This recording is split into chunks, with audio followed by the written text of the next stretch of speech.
can have a motion to accept tonight's agenda. Did we want to move one item? Yeah. Is it already moved? Yeah. Do we do it now or later? Did we just, We accept and We pull accept out. and then we, Okay. so moved. Second? all in favor? Aye.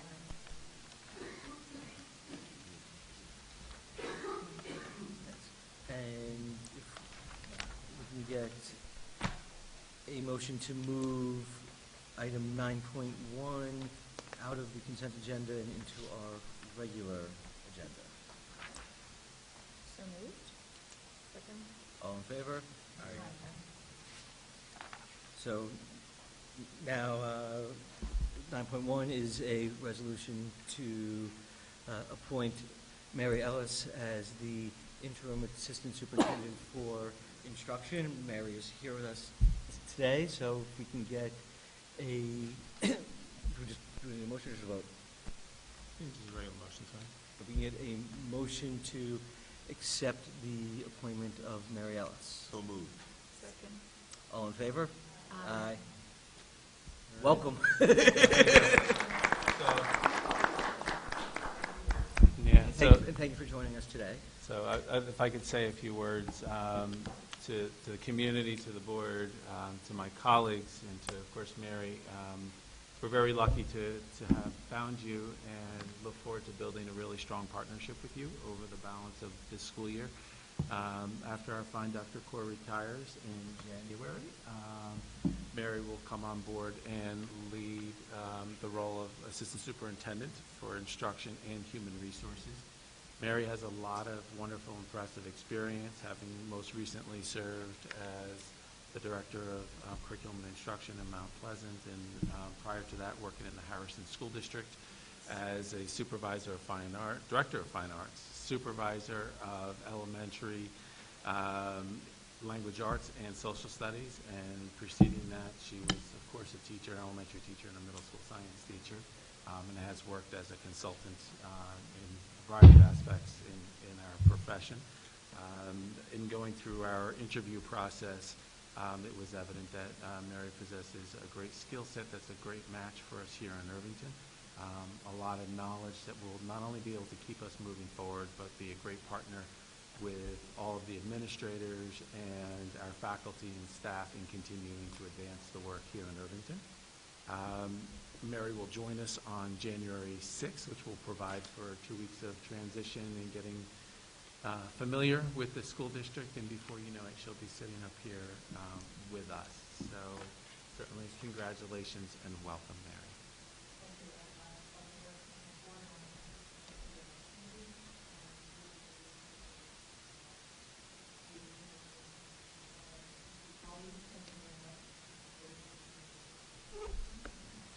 Great. And I just want to note for a matter of process, as you'll see, the resolution this evening indicates that we're still in the process of finalizing the contract, and we anticipate that the actual contract will appear for the board approval at the subsequent Board of Education meeting. So congratulations once again. We're thrilled to have you on board. Okay, so we would have at this point any comments from the community, but seeing no community members present this time, we'll move on straight to 6.1, which is our student performance report. So good evening once again. As you know, each year we stop to take time to be able to report on our student performance, and that traditionally has reflected on our students' progress on state standardized tests. We've expanded that with a deeper dive and looking at AP exams, so we're going beyond the 3-8 level assessments and Regents exams. And then over the last 2 years, we've delved into a lot of other examples of the data work that is occurring in the school district. So Dr. Kaur is going to lead us through a presentation. Now, mind you that we deliberately titled this a report because there's a number of slides that Dr. Kaur will move through quickly. You'll note that there are 100 pages in this report, so we're not going to necessarily have conversation about each and every one of them. Always there's that opportunity to be able to revisit them. I do want to note as we jump in that the state of New York has yet to release the comps as it relates to Regents exams as well as the elementary science exams. Therefore, we're not able to show that data, but once it is available, we will add it as an addendum to the report that you're receiving this evening. So, Dr. Just as a side note, it's one of the reasons we actually moved the performance report, and that's how it ended up later, because I think it seemed like at this point, if we could wait a little bit longer, then the performance report. So I think at one point the performance report was January, and then I think it got moved to like March, which maybe felt late. But I don't know. As you think about next year, you might want to consider thinking about moving a little bit later so that you can actually have that comparative data. Your decision. So each year we give this report. It is many, many slides. The Board of Education, who has had the presentation since Friday, so I assume that you've sort of made note of some of your questions and asks. I will move quickly through them. I think each year we sort of decide how we want to, where we want to stop. Do we want to stop along the way? How far do we want to go?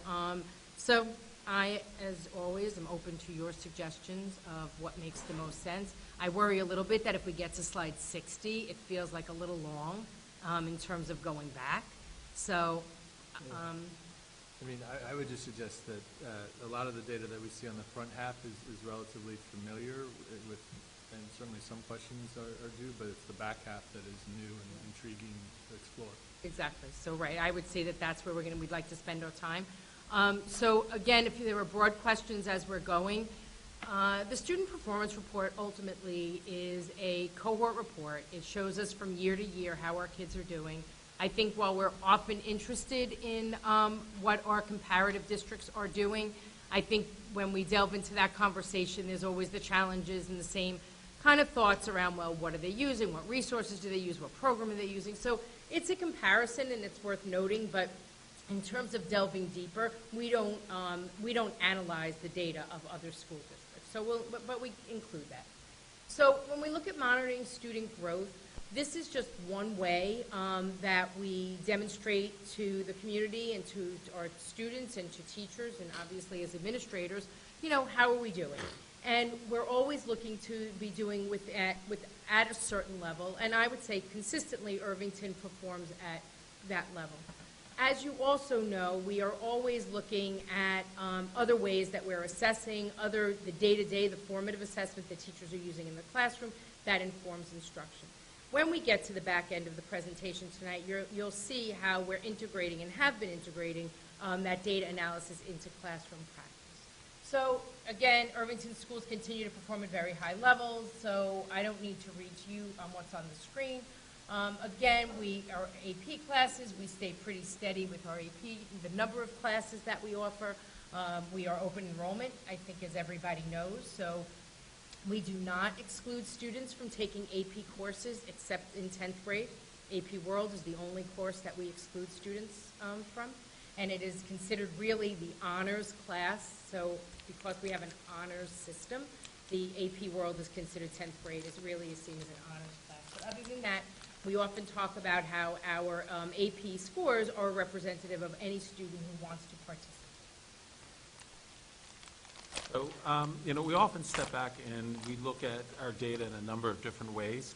We look at our students from year to year. We do some cohort analysis, and we do comps with other districts in the surrounding communities. And we look at those comps for districts in the surrounding communities. We actually go through and look at the demographics, size of those school districts, size of school budgets. So we look for districts that are really comparable to Irvington in a number of statistical ways. This year, and I want to thank Juliet, who actually introduced a new resource to us that I found to be really intriguing. It is a project out of Stanford University that's called the Educational Opportunity Project. And here, it's a little different than what we look at. So rather than just comparing ourselves to ourselves, looking at students over their journey through the Irvington's years and looking at our region and across New York State, it presents the opportunity to look at grades 3-8 testing on a national level and it takes into account student performance, students that are scoring in the measures at grade level, and then comparing that with socioeconomics. This is information that was collected by Stanford for a number of years, going from 2009 to 2015. So it's one window of time, but it really took a look at roughly 350 million standardized math and ELA tests across the country that are all given for different accountability measures. So when you think of accountability measures, think of the New York State tests and whatever variations of those that exist in other states. Understanding, one of the caveats here is that there's different standards of what grade level looks like in different states. But this is just another example of a window in looking at how our students may compare, and for us to step back and consider some of the things that are really important to us, and to kind of pat ourselves on the back and be proud of the good work that happens here in Irvington and our student success, but also to really look at some of those trends that exist for other areas. And you'll see we get to one point when we think about breaking data into particular subgroups, some areas that stand out for attention, that we can also look for that alignment within our own state assessments and then local measures as well. So this report actually looks at three different areas. One is average test scores, and you can see the definition here.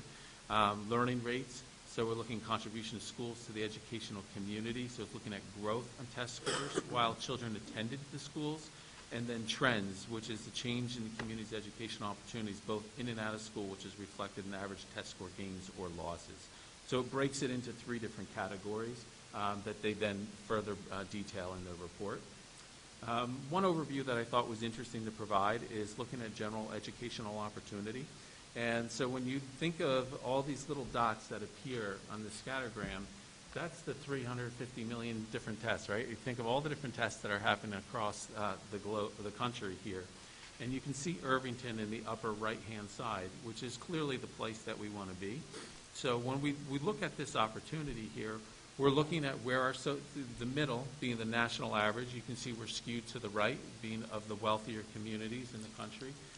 But importantly, we see our average test scores, which will be reflected on the following slide, as being 2.5 beyond the national average, which means our students are achieving at grade levels that are 2.5 grade levels ahead of the national average. So the unit there is grade level? Grade levels unit there. So then here is kind of a summary in looking at that. And again, I certainly don't want to read to you, but the average test scores, 2.5 grade levels above the national average. And socioeconomic status, so when comparing groups, other districts that are similar socioeconomics as Irvington, that we're almost a half a grade level higher than our equally fortunate counterparts across the nation. What I like about this data is that they also kind of couch it around some of the realities that we need to think about in different communities and the different factors that come into play. So the second paragraph that I'm not going to read to you speaks to some of those benefits that come along with a community where there is relative wealth or stronger socioeconomics, and the types of experiences that kids have, that learning is extended through home, that kids are involved in different types of childcare, preschool, and other learning opportunities which either support or enrich learning as well. In thinking about some opportunities that come from this data, it also breaks down and begins to look at data that is available on a different demographic level. As you can imagine, we can break down our local state assessment data in similar fashion. But here, this looks at comparisons of different racial groups in Irvington schools and how they compare to the national averages. So you can certainly see, again, that 2.5%. All students. And then we get into break it down further, male and female, white. And then unfortunately you look, and this is where we get into talking about achievement gaps, right? And achievement gaps that aren't only present here in Irvington, but that are present across the nation. But when we look at this scenario, we can see that there is a negative gap here with our African American students. Students that are classified as poor, they would be those that receive or participate in the free and reduced lunch program, are modestly quarter grade level above the national average. Again, our Hispanic students, overall non-poor students being 2.65% are grade levels beyond the national average, and our Asian students that are approximately 3 years below beyond the national average. So when we get into looking at the learning rates, and again, not going to certainly read to you, but the numbers should stand out to you, that students in Irvington learn 24% more in each grade than the U.S. average, and that our socioeconomic status is far above the national average. Thus, you can see our learning rates are approximately 11% higher than those with similar socioeconomic status. So that's something that we should think about there. So when we go through and we look to potentially discount some of the gains that we see in our students because of socioeconomics, Irvington does set itself aside or apart from others in that when comparing our socioeconomics to similar districts across the country, our students performed approximately 11% better. Looking at trends in test scores, again, you can see here, looking at gross test scores increased an average of 13% grade levels, 1.3 grade levels each year during that window of time. So thinking that we're showing growth and progress. So it's just not that we're sustaining high levels, that during that window of time that Stanford measured and evaluated, we were able to demonstrate that level of growth. And then you can see that scores have increased by 0.07 grade levels, more than those districts with similar socioeconomics. So again, our schools outpacing that socioeconomic curve that we would see across the country. Okay. Just something new, a new window in.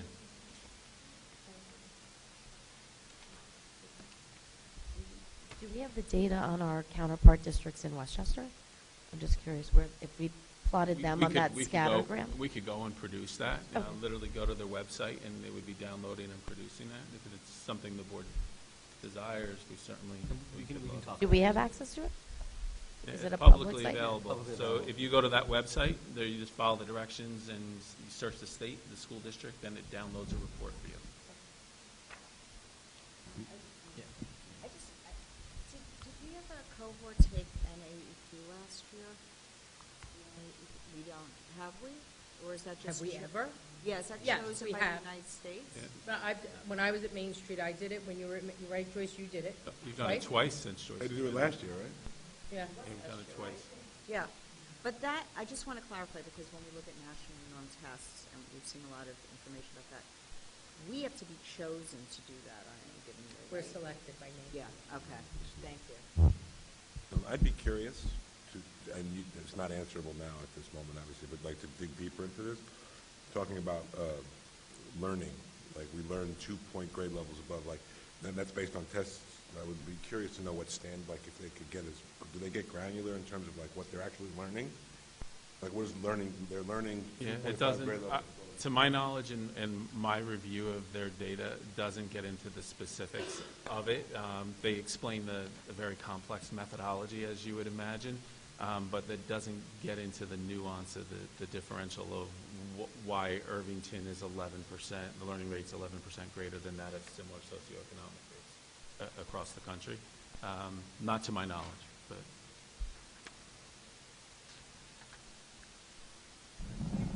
So Scholar Athletes, I think we, each year, we celebrate throughout the year when we have recognition for our Scholar Athletes.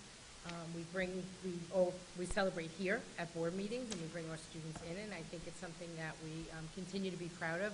So this is always that chart that we just keep building on each year, and we must remove a year somewhere along the way, because I don't know how we do this. No, we just make Make the smaller font font. smaller. Yeah. Okay. So our district uses test data as just one method. As you know, in the last 3 years, I've worked to scaffold the increased use of data along with my administrative colleagues, starting with our instructional leaders for the last 2 years, and then leading up to this year where I would say between the summer and now, including superintendent's conference days, I would say certainly every teacher in the core academic area has spent some time analyzing the data of their subject area or their grade level. And some of that you'll see in the examples at the end of the presentation, but certainly that it does not cover all of the data that's been reviewed or looked at, or include all the conversations that are being had at the building level. So we look at our data, we use it across, we definitely look at our cohorts, and we see how we're moving from one year to the next. We analyze a little bit more in a targeted way each assessment. But this report tonight gives you sort of a broad look. It's more longitudinal, and we'll go through, and we always like to show the graduating cohort and how they performed as of since third grade. So we linked our professional learning to some of our data analysis. Our instructional coaches, as you know, are phenomenal, and all three of instructional coaches have done data analysis and are working with teachers as a result of the data to design and define instruction that would make sense as a result of our assessments. I always like to remind the board and anyone who's listening that these tests are tricky in that we never know from one year to the next. And so if we target and focus too much, then we can be targeting something that the next year may not be assessed. And you'll see examples of the number of ways that a particular standard gets assessed. In one year, it could have been assessed through 5 different questions, and in the next year it could be assessed through 1 question. So I always say that not as a disclaimer, but just as I think an important point of reference as we're looking at the data and interpreting it for what it means. So when we look at the executive summary, so we're looking at standardized tests. Irvington English Language Arts scores ranked among the top 3 in our measured cohort. So as a reminder, the measured cohort, where do those people come from? So it is a group, a cohort that we ultimately have identified over time, and we've identified them mostly based on being similar to us, similar in size. And again, for those of you who have looked a little bit more deeply, if we compare ourselves to a school district that has 300 fourth graders versus 140 fourth graders, that skews the data that we're looking at. So when we look at our comparison districts, we are really looking mostly for similar demographics, similar socioeconomic, and it's a point of comparison. For the math standardized test, just a reminder, IMS 8th grade scores are impacted because the students who are taking algebra do not take the 8th grade math assessment. They only take the algebra assessment. That's true of science as well. If a student is in earth science, they do not take the 8th grade science test. Also, just as a reminder, this will be the last year for the 4th grade science test. So next year there'll be a hiatus. So you until it returns the following year for 5th grade. So you can keep that in mind. So you can see our regions, our scores, our passing. Certainly are respectable numbers. I think when we go a little bit beyond to say the range of passing and what that looks like, I think is where we raise questions about what does that mean. Is it at 85 and above? And while passing is great, we also are looking more deeply at our region scores to understand better the range of passing and understand the kinds of questions kids are being assessed on and the kinds of thinking that the regions are asking kids to do. So as I said, our teachers are utilizing release questions. They are utilizing the data. One of the new features that I don't know if the elementary, I'm not sure if Christine and Nancy showed the teachers, but certainly at the secondary level, Sarah Rust and chairs have shown a new tool that's available in the data reports through the RIC, where teachers, any teacher in the district can actually go in. So I could be Marcus Oates, a technology teacher, and I can go into level 1 reporting, and I can click on my classes, and I can see the students in my current class. So if you're a teacher and you're curious, like if you would see a kid who's doing really well or a kid who's struggling, you would be able to go in and see that student's data profile. So you could see how that kid did the year before on ELA, or so if you had questions, or if you were, you felt that they were like, if you were a science teacher and you saw that a student was struggling in math, you would be able to go in and see your students and see how that student performed on every math assessment that student had taken, a state assessment. So that's like a new tool, and that's one of those things, that's an example of a game changer. So we've talked a lot about having someone here who does data analysis for us. That level of data that the RIC is now manipulating and creating for us is something that within district would be really hard for us to do. They're doing it for the whole region. So our data support is providing lots of data, so she runs data reports. But in the end, as I've shared before, it's not so much that we need a data person who's coming in and supporting the work of data, it's that we need somebody who's able to run the reports and give our instructional leaders and our building administrators access to the kind of data and the ability to manipulate data in a way that's useful. So this new tool from the RIC has something that I think teachers, certainly at the secondary level, have been very excited about to see. It's easy, it's right there, it's a simple login, and you have really access to years of data. So really nice. Just a question, just to clarify. So when you talk about that data, that's only state ELA tests, but... Any state test. Right, but, all right, so I'm just trying to drill down on ELA. So when we talk about how, in terms of the other presentation you did on where we're headed as a district, the district is working towards certain assessment tools within the district that are being created within the district. Would there be a way that those will be also accessible to teachers, or teachers will only ever be able to look at standardized New York? Through that tool is not a district tool. That's why I'm saying they designed that tool was designed for the entire region. So it doesn't mean we have other resources and we have other ways to have that, but I would say we could revisit that whole idea of assessment. I would say that's not the purpose of that tool. I got it. Thank you. So again, we talked about not spending an enormous amount of time on slides 1 through 70 or 60. These are, as you know, so this is just a way for us to look across and see how our students did on the ELA in grades 3 through 8, as well as on the regions.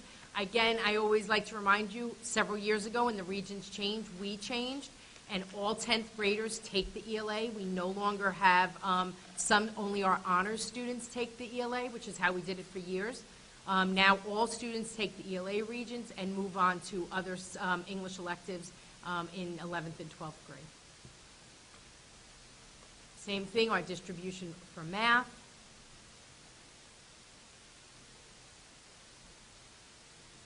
Here's our reminder here. These are our comparative data districts. Excuse me, Dr. Cora, I know we shouldn't spend too much time here, but could we have a reminder for anyone who might be interested in looking at this afterward, this presentation afterward, or might view the video of how the peers are chosen? The districts? The district. Right, so these are districts that are a similar demographic and similar socioeconomic. So again, they're chosen because we are looking for schools that have a similar number of students tested. We're trying not to compare to school districts that are testing 300 fourth graders if we're only testing 140 fourth graders. So we've used that as part of the criteria.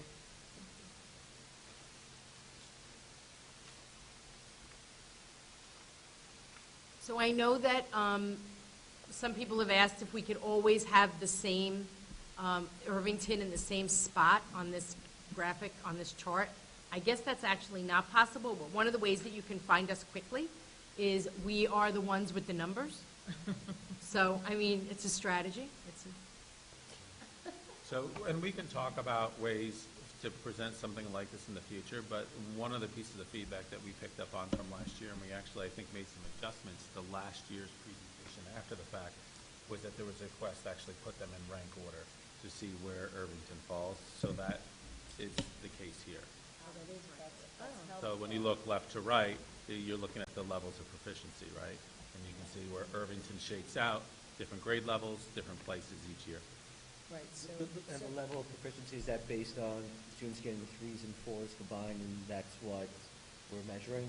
It's looking at 3s and 4s, but it does show everything. Right, it shows everything, but in terms of, like, so the district at the far left has the highest number of 3s and 4s combined. Correct.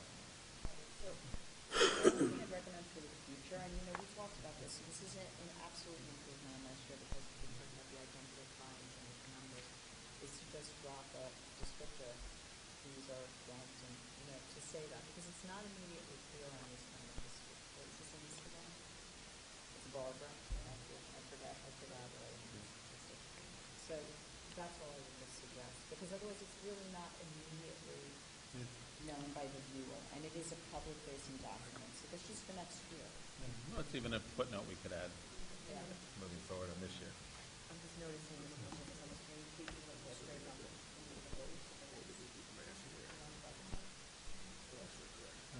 We get a correction, just, I'm sorry. oh, forget Evan it, said it. okay. I was, Okay. Okay, so again, we just flipped through, so this is the grades 5 and 6 mathematics.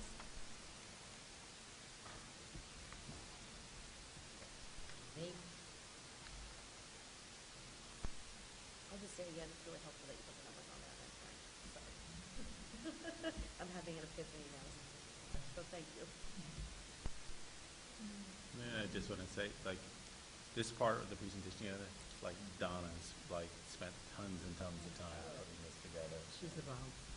She's the bomb. Donna. Unbelievable.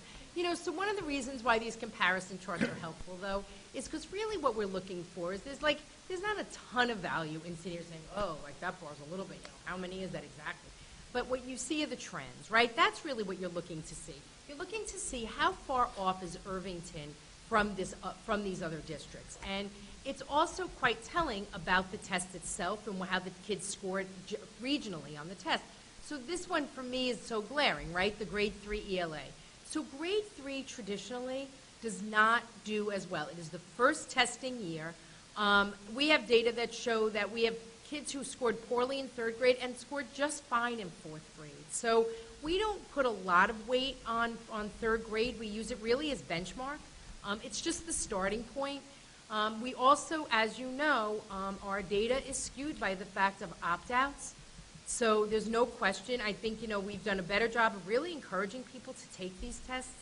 It's really not going to damage their child to take a test like this. New York State reduced it to 2 days. I think that was a welcome change. I would say having endless hours to take it is not a welcome change. I think we see kids who sit for a ridiculous number of hours for, quite honestly, a test that makes no difference in your child's school career. May I just ask him why on page 14 it talks about the fact that instruction is actually informed by these tests, so it does actually impact how the children are instructed. I don't know what you mean by. Well, first of all, I just want to point out that it still is a parent's right to opt out. Absolutely. That is clear under New York. And whether or not the administration chooses to encourage parents to take tests, to have their children opt in or opt out is something else.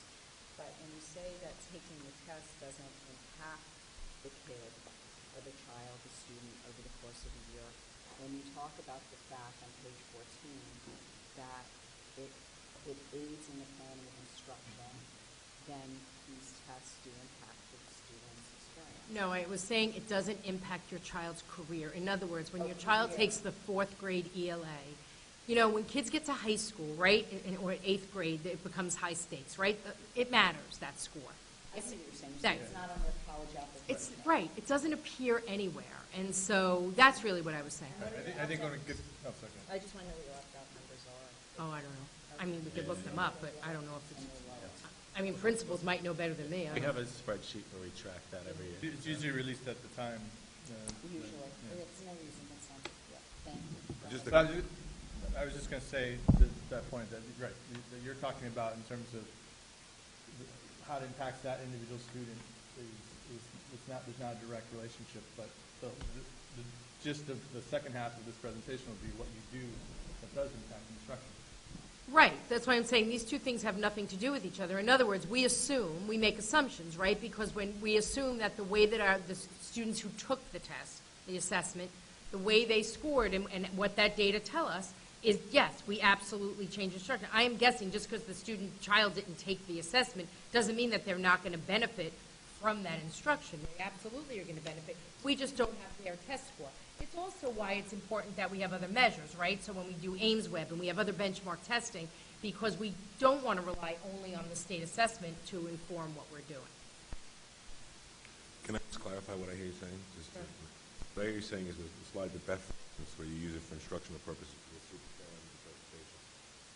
That is, you're using those as tools to help sort of identify where kids are having misconceptions and things like that. Is that right? Not individual students. No.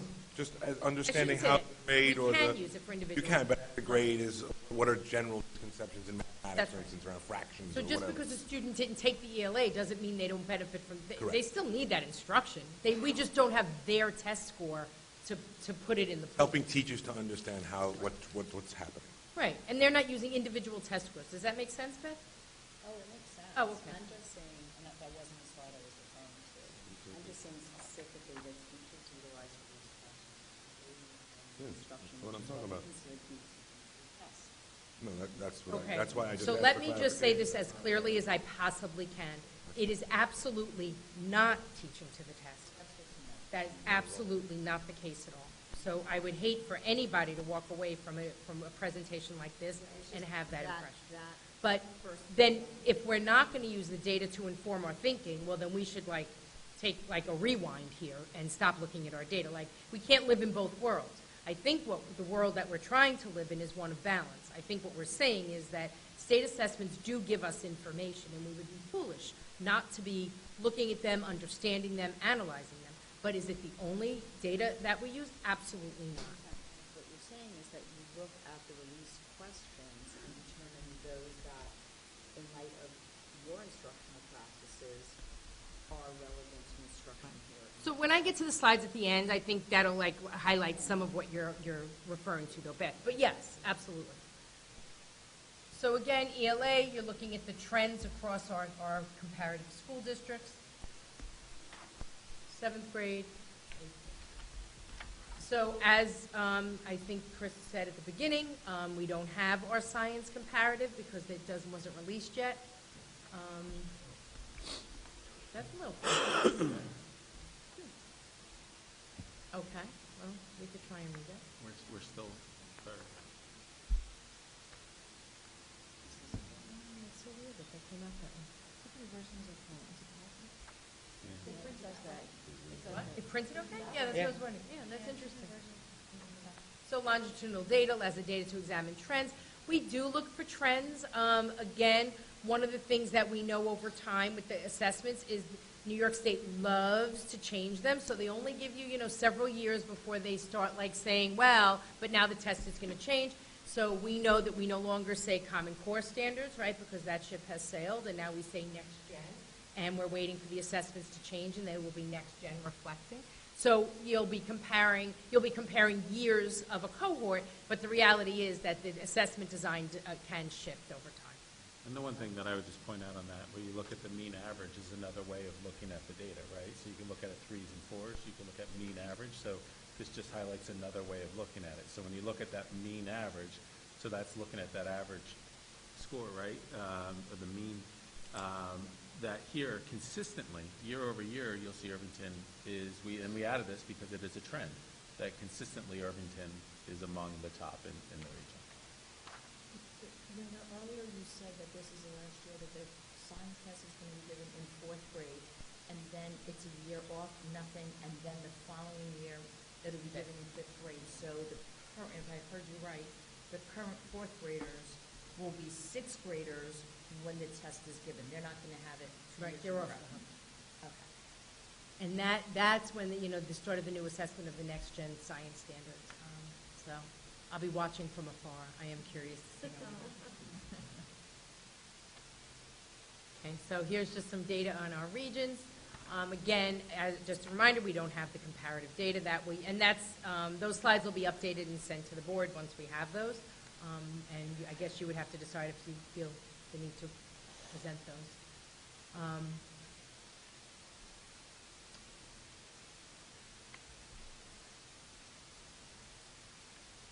Again, not a number that changes a whole lot from year to year. I know there was a question about the regions, and I thought I saw a question about the 5 mandated, and I think we're just giving Juliet a little bit of a chance to breathe. And we do need to go back and ultimately make that decision about whether to give the only give the 5 mandated regions. It's certainly been a conversation that we've been having for quite some time, and I think it would be a good idea to make the decision one way or the other. I certainly would say our conversations over these years have been advocates. I think that we have certain teachers who feel they are slaves to the Regents exam, and by doing that, we would certainly take that away, and they would be able to develop their curriculum in ways that are far more open-ended and just not as restrictive. So certainly not a conversation for tonight, but a conversation that we need to follow up and have with Juliet and Matt and the board.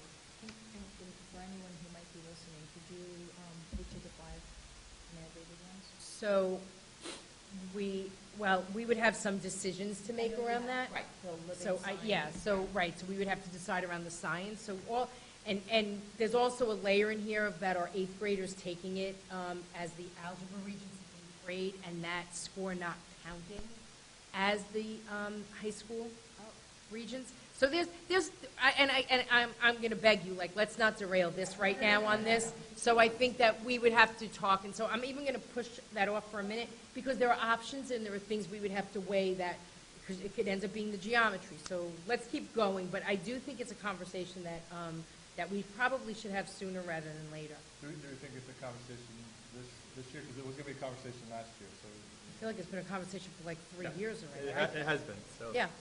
Here's the thing. I think for me, there's 3 things that we need to think about. So we need to think about, first, is that what we think is the right thing? Is that what we believe? The second thing to think about is how do we timeline it out? And the third thing that we're thinking about when we're timelining it is to say, we need to give the teachers time to develop a course, right? So if we're no longer going to have the Chem Regents as one of our required regions, well, then we need to give our Chem teachers some time to develop their curriculum. So I think that we know the factors. Juliet may be hearing this for the first time tonight. So we certainly want to circle back, but knowing those are the factors that need to be considered.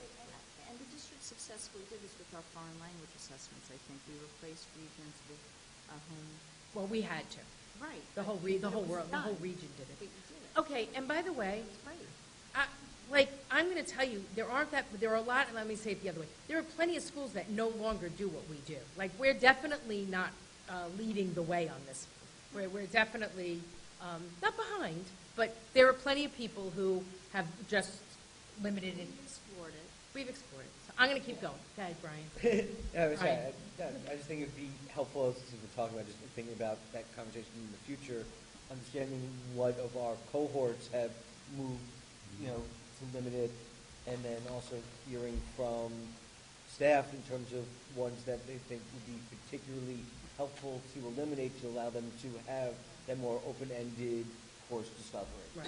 Right. So that's work Juliet and Matt would be doing with the chairs and obviously with the teachers. Sorry, guys, homework. Yes. Very excited and interested in that work, so thank you. Thank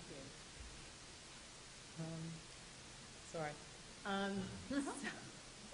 Okay. So Regents results, so you can see again, we see the distribution. I remind you that we're looking really for where are the trends, and what do we, how do we perform ultimately from year to year is what you're comparing if you're going back to your prior student performance reports.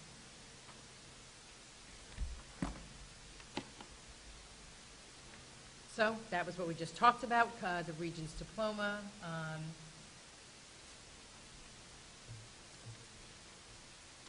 Okay, so here we go. So our AP exams, again, we've stayed pretty steady in the AP courses we offer.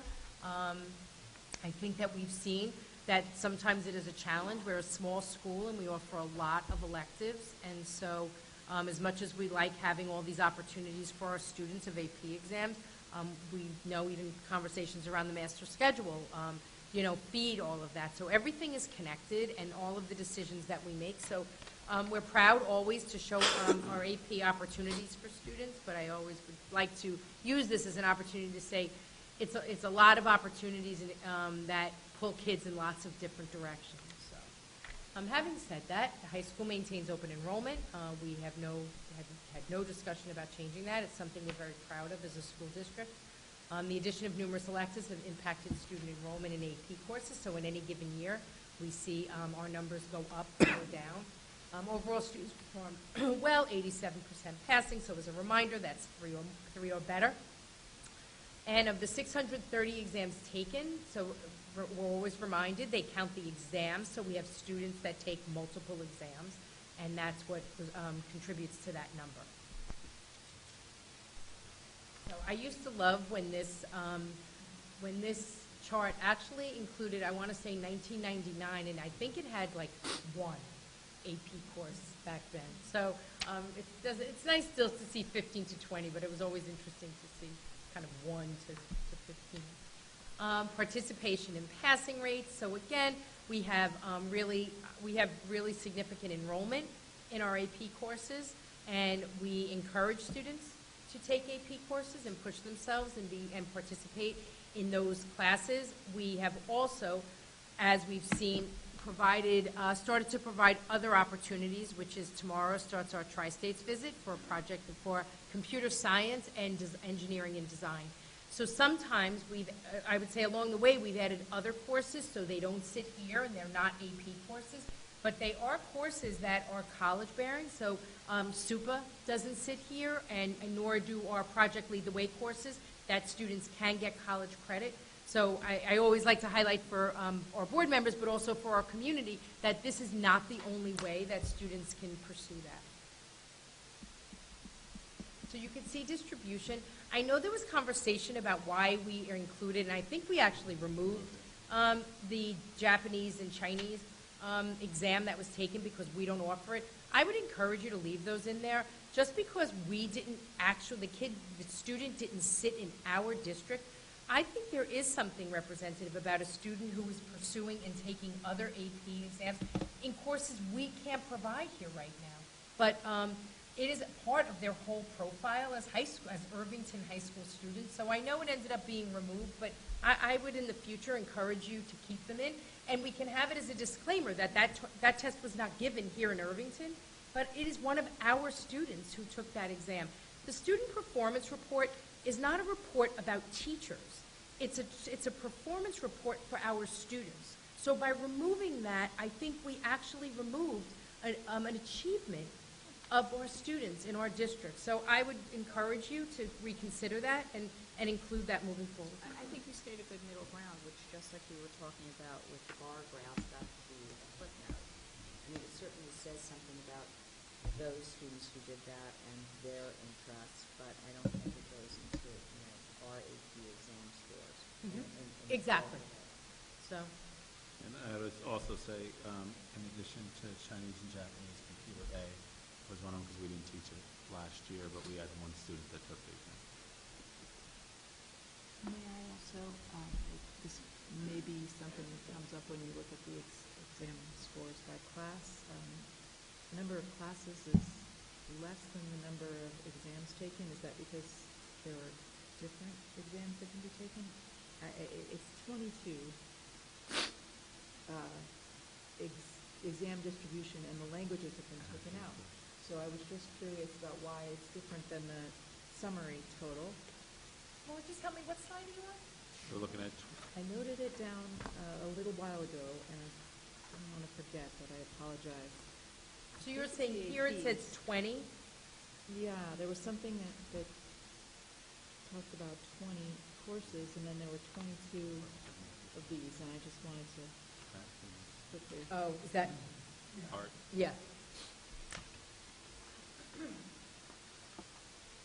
want to derail anything, but. In rare occasions, when a student wants to take an AP exam for a course that we don't offer, the student is able to take that exam. So that would result in more exams than courses offered. So The primary exam would similar be to Japanese. Yeah, Chinese. So there were just more than those that we asked to have taken out. Thank you. So this was an addition to our presentation last year, where we actually just highlight where we did not meet at or perform at the same performance level as the national average, so we fell below. So that red box gives you that. I think the box below it, the chart, actually gives us some window in, right? Like we've often looked at number of tests. Not that that's an answer, but this is a good example of the kind of work that Juliet and Matt are supporting, promoting, and actually leading, which is really asking teachers to look at their own data and understand what happened. It doesn't mean like, oh my God, there's like some tragedy going on here, but it begs a question, and it's a question that we should all be curious about. Very often when we look at our data, there really is generally a good reason for it. And by the way, in any given year, that box moves or changes. So, right, so if we see the box sort of stays the same and we have a consistent for 4 years in a row where we're below, that feels really different than if in a given year we've dropped below and the other years we did. So, good data always begs more questions, and that's really the work that we're doing, and I think it's the work that teachers are beginning, I'm saying it with a smile, that teachers are beginning to find interesting. So we can look at our history.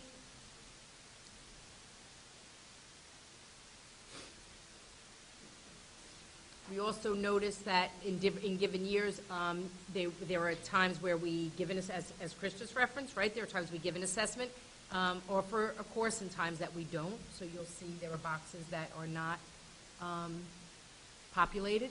What's the difference? Can you go just back one slide? What's the difference between Calc AB and Calc BC? I'm just curious. It's harder. It's really hard. Yeah. That's all I need to know. Yeah. So I was always interested, actually, like one piece of data that over the years, certainly when I was at the middle school, I was always interested to see, parents would be anxious sometimes when their child didn't get into accelerated math going into middle school. I was always interested to say how many kids ultimately got into accelerated math or were in accelerated math, and ultimately how many kids that we end up with in BC. Do you know, or, I don't know, Matt or Juliet, about how many kids sit in BC? Or AB, it could be either Or AB, but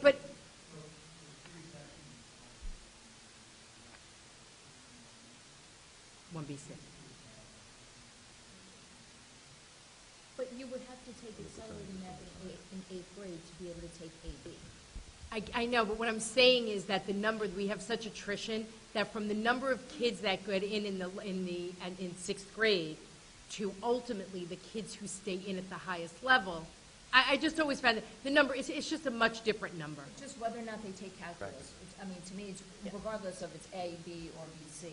It's whether or not they're taking fewer calculus. kids are taking BC. What? But fewer kids are taking BC. I did want to. It's just. And that's what they can't take. They can't take BC Right. if they don't accelerate.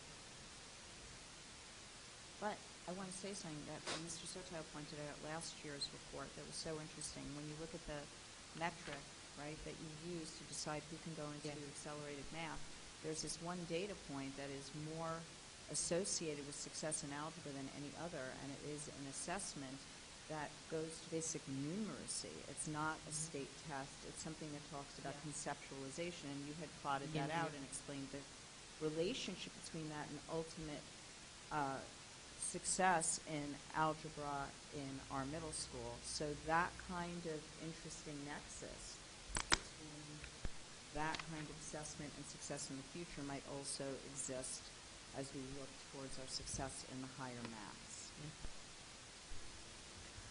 Okay, moving on. Sciences. English.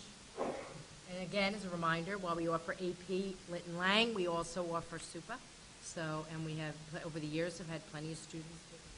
How come you don't include super information in this report? There's no test? There's no, I don't know what we would include. No data other than the number enrolled.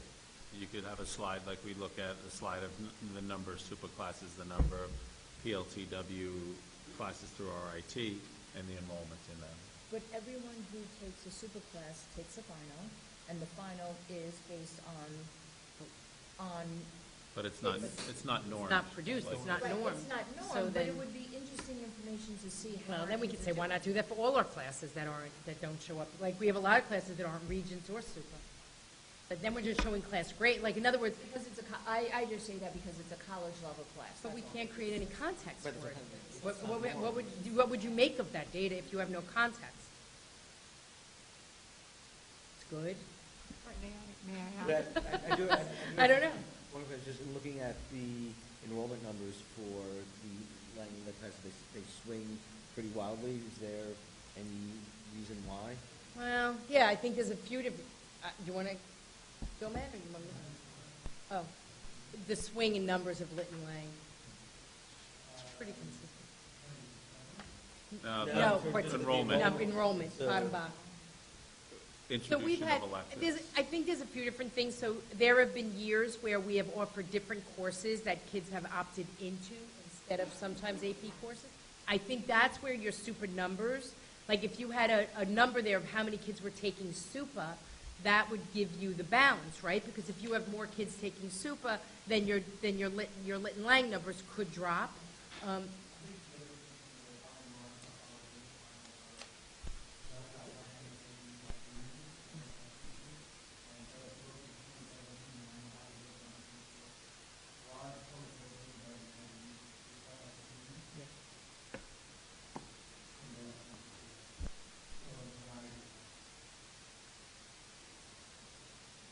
It'd certainly be interesting to have a slide on, because if we say that it's not all about tests, right? It would be interesting to see how our kids do on in that super course through whatever way we feel like. But we have no way, I guess I'm really, and we don't have to debate this now.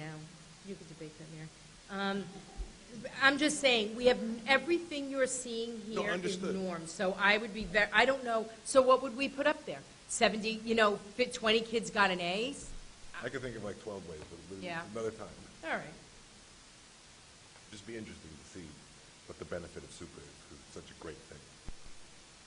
AP World Language, so obviously our program, one of the things that people comment on when they learn and know about our program is retention. It's amazing how many of our students stay with their language through high school, as well as take both Latin and another language. I am really proud. I'm proud of our teachers, and I'm certainly proud of my administrative colleagues. We have now, and we can show this data all day long, but for me, when we have a school coming to see our world language program, and we just got a call yesterday for someone to come and see our computer science and design and engineering program, and I had a call last week to see our RTI and understand what we're doing at RTI. And we've had an elementary school or middle school want to see about our math stations and the math work that we're doing. So when we look around and we see our colleagues in the region who are looking to us as a place that they want to know what's going on here, like for me, that really just speaks to what we've built over time. And I hope that our data reflect that, but I think there are a lot of different measures of how we look at what we're doing and our levels of success, and as well as our areas for growth. AP Art and Music, and again, those numbers are always rather on the small side. So executive summary, consideration of how to gain more deeper data on AP exams. We definitely have a very, very deep interest in understanding the relationship between our AP scores and our grades in class. That is definitely something that we are looking to understand better. And I would say that's not only true with AP, I would say that's when we look at Regents performance or any other standardized assessment. How does that reflect how our students are performing and the kinds of grades that they're getting? I just want to ask if it might be possible to jump ahead, and if you want to circle back to the next section, we could do that later, because we have new material that's never been presented to the board before, and I'm worried that will go long and not get Let me flip through these quickly.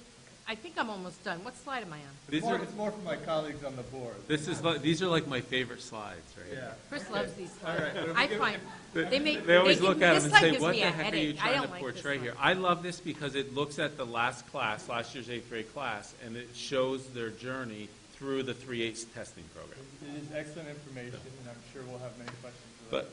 So when you look at it, you can see how that stands out, but when you jump to, Raina, slide 53, and then slide 54 is what I like, because when you could look at that journey in the boxes and the bar graphs, but you look at the bold green, and you look out throughout the course of the journey, you're looking at a cohort of kids and how they performed each and every year, and you see Irvington kids doing well from year to year across the board, and you see this happen each and every year. And just a window in, it's not everything, but to me, when we produce this slide each year, I always love to see where it falls. each year it's the next class, the next year will be class of 2024. You want me to go back? What's that? Next year will be class of 2024. Right. Yeah, so it'd be this year's 8th grade group.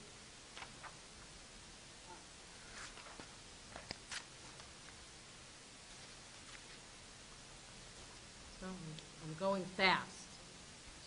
Michael, I'm trying to get there. Okay, here we are. See, it wasn't bad. There was only a few slides. All right. All right. So last year, we gave you a sampling of this kind of work that we've been doing. It doesn't mean that we haven't been doing the work. I think one of the shifts, certainly at the elementary school in ELA and math, we have been doing this for years, and it has informed our practice, and we'll certainly share some examples. I think this year we're happy to be able to show you examples from every department and every grade level, rather than just a sampling. It doesn't mean this is the only data or this is the only analysis we have, but this is what we chose to share with you to give you a window in. This window is going to give you a window into thinking. It's not that we're asking you to analyze the data you're seeing on a particular question, but we're trying to demonstrate the kind of thinking that happens, the professional development that is a result of teachers sitting in the room and understanding and digging deeper into looking at their data, and then ultimately making decisions about how to use the data. So this slide... If I can just interject, the work that you're talking about is really high-level complex stuff, and it encompasses curriculum and it encompasses instruction, right, and looking at how we teach, but it is also some heavy-duty professional learning and reflection on practice. Okay, yeah. So I would say, just to what Chris is saying, I'd add then all of this work reflects work that our instructional leaders, that our instructional coaches are linked to. So everything you're seeing here has a coach who is part of the work in some way, shape, or form. It also has a link to all of our department chairs. So every department chair was responsible for the development of their sample slide and the kind of work that they're doing, with the support of our building administrators and the instructional coaches. So worth noting for third grade is, for third grade, there was no question on the third grade test where we fell below the region on any question. So you will see in some of the slides, you may have noticed it already, sometimes it's a green box, and that green box shows you how kids scored on a particular question. So when it is red, that means we fell below the region. So worth noting for our third grade. And again, I said, third grade is kind of a benchmark grade, but that was still noteworthy. So what you're seeing here is it's MC, multiple choice, so that's how you know what kind of a question you're looking at, and RL 3.3. So that tells you, that's code for reading, literature, third grade, standard 3. So that's important. Put that in your head, because as we go through, you're going to see, I'm going to show you 4.3 and 5.3, and you're going to see that same standard play out through the state assessments in different ways.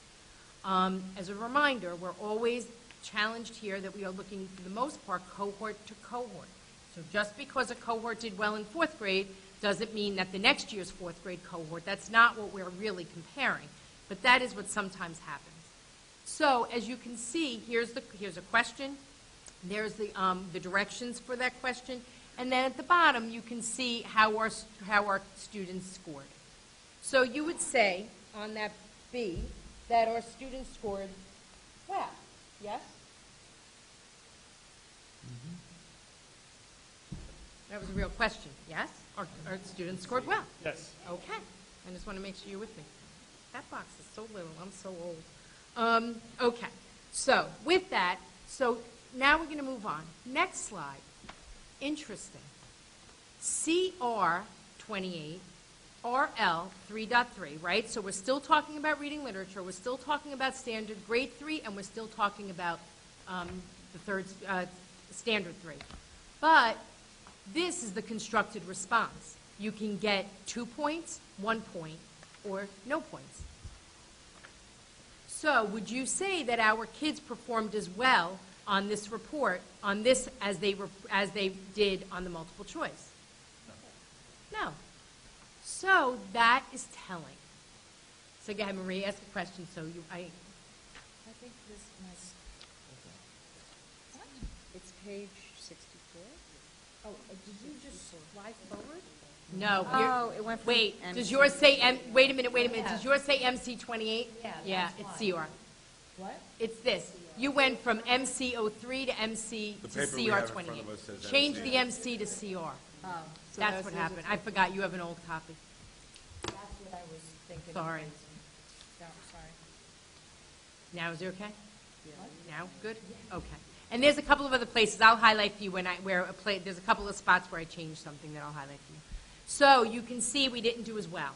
So why didn't we do as well? May I interject? Of course.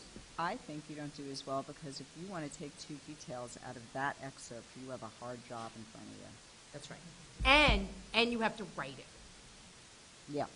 right? So it's a combination. So to So me- both are both questions are 3.3. Both are about character, right?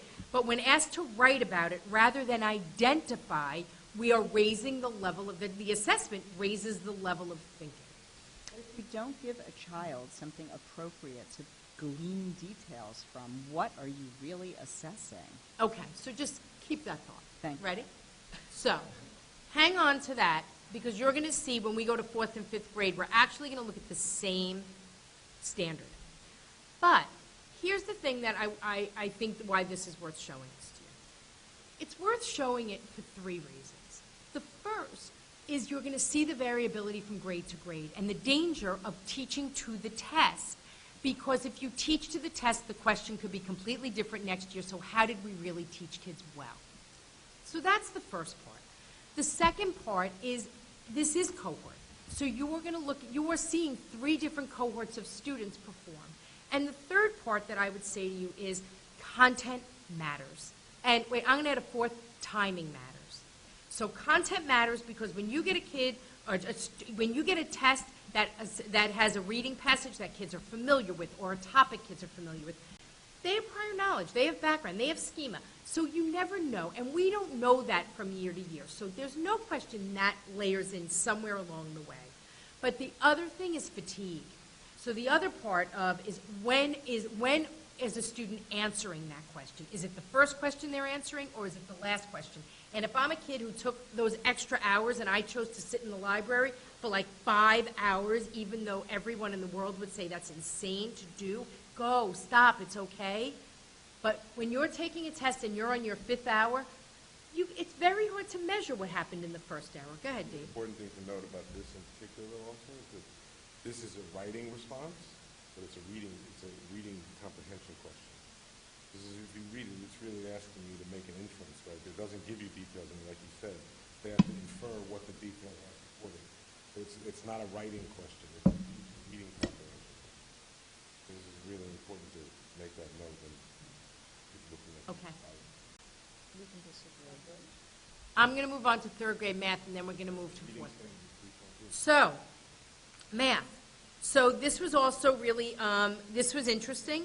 So worth noting, our 3rd grade, and Christine Rosner has just done a tremendous job on fractions. It is continues, fractions are challenging.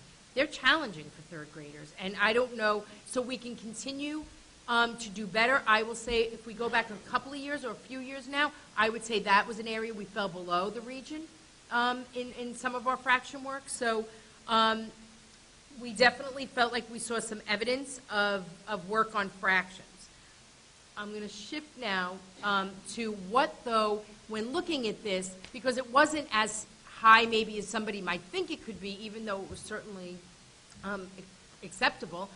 So closing thoughts. So here's the conversation. So we're trying to give you a window into what this work looks like to get here. It's not so much any one individual question. So the 3rd grade teachers analyzed many questions, not just the one I'm sharing with you. So here's the takeaway from it. So it's hard for us to change the way we think about teaching. So let me go back now. So keep that sentence in your head. It's hard for us to change the way we think about teaching. So there is an acknowledgement from the teachers sitting in the room that this is related to instruction, that what does the instruction look like, and how do we think about our instruction? Which 2 fractions should be plotted at the same location on a number line? So here's the takeaway. Our kids don't see fractions as a part on a number line.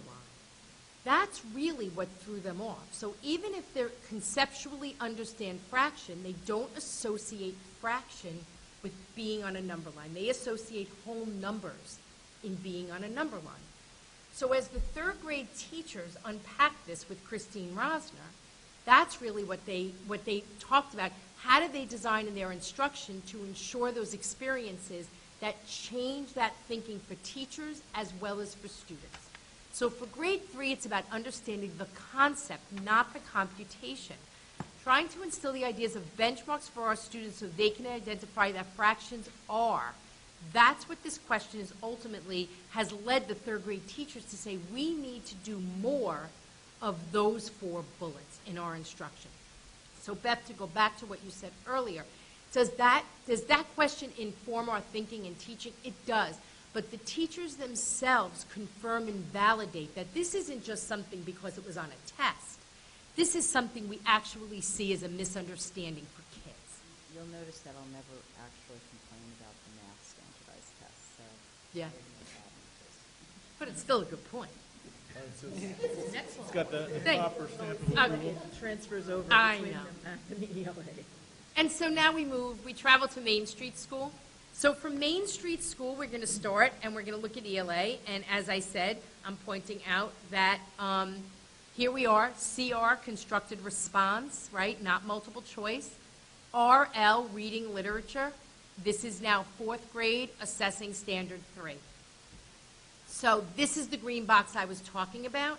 So when you look at that green box, that's how many questions assessed this one standard. Everybody with me?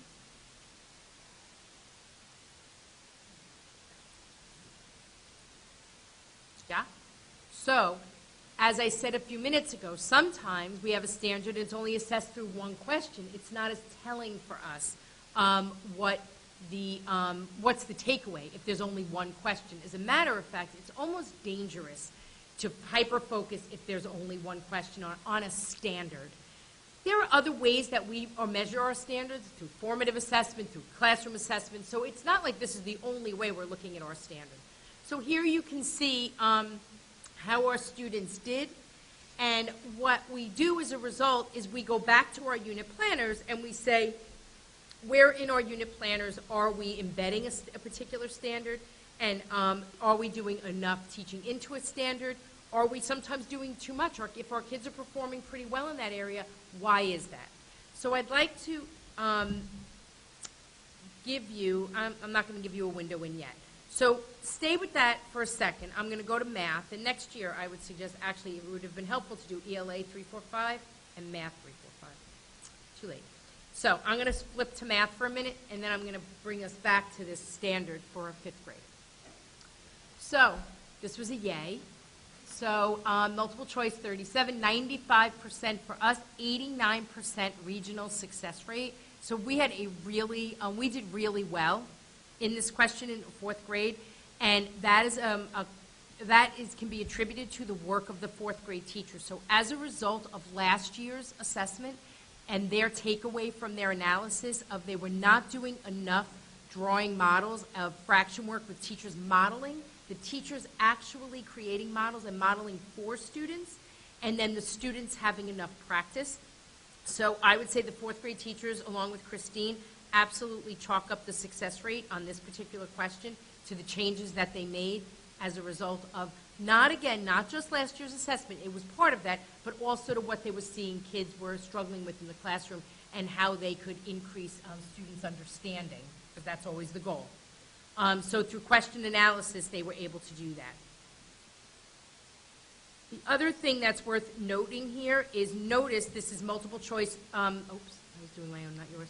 Multiple choice 37 and constructed response 39. So 88% building success rate. So on the ELA where I showed you that maybe those two were not, we were not performing at the same on multiple choice and constructed response, here in math, we absolutely were. So that the work that was done on this in this area resulted in success in both multiple choice and constructed response. Make sense? Moving on. 5th grade. So now, here we are, constructed response, 38. This was reading informational, 5.3. Reading informational and reading literature ultimately assess the same thing through a different lens, informational text versus literary text. Hang on to that thought. When we get to the high school, I'm going to show you some interesting data if you haven't already looked at it. So, for this standard, what is worth noting is how the students did. Also worth noting is how often they are assessing this standard. This is a standard that gets assessed a lot, year after year. So it's definitely an important standard, Standard 3. And what I want to show you actually is this next slide. So your slide doesn't look like mine, so it's worth noting. So this standard shows you the growth. This chart shows you the growth on each standard. So class of 2027. So this is their 4th grade data compared to their 5th grade data. So I'll say it again. Your slide doesn't look like mine at the top. So look for your chart. Slide 73. We're almost there. I think we have 101. Just pointing out, everybody, I think 9:30 is going to be it. Not in here. What? We don't have it. How could that be? Is it further back? Is it It's a great... 69? Yeah. Yes, I think it's further back, Maura. Page 69. Thank you. You're just jumping ahead. Sorry, it's not, you know what, this slide got moved. It was in the wrong spot. This is a different one. It has a different heading. It's this chart, different heading, new location. Okay. This is the one Same that's bad time, on same the- bad channel. Say that again? This is the one that's on our board doc. Yeah, it's going to have to be updated. So the one, the copy we have will just be slightly outdated. Got it. So the reason why this is really a nice slide to see is this shows you across the different standards. So as a result of the data analysis, the 4th grade teachers and 5th grade teachers focused on on targeted areas for growth. So you can see this is the same cohort. So in looking at reading informational, 4.2, 53% success. Look at them as 5th graders, same students, 5.2, 80%. So this is a really nice slide. It shows you, and this is on constructed response. So this is the kind of data, this is what you want to see. This is the kind of example of growth, where teachers took targeted decisions. But I will also say to you, it is the work of our instructional coach, Nancy Deacon. You know, I get to say Christine Rosner's name a lot, but I would never want Nancy Deacon's name not to get said as much, or Sarah Rust for that matter. Nancy has done such incredible targeted work. She also led the data analysis last year that led to the decisions for the 4th and 5th grade teachers on what should be the targeted areas for instruction. So this is a really, I think this is a really nice slide. I think it gives you a lot of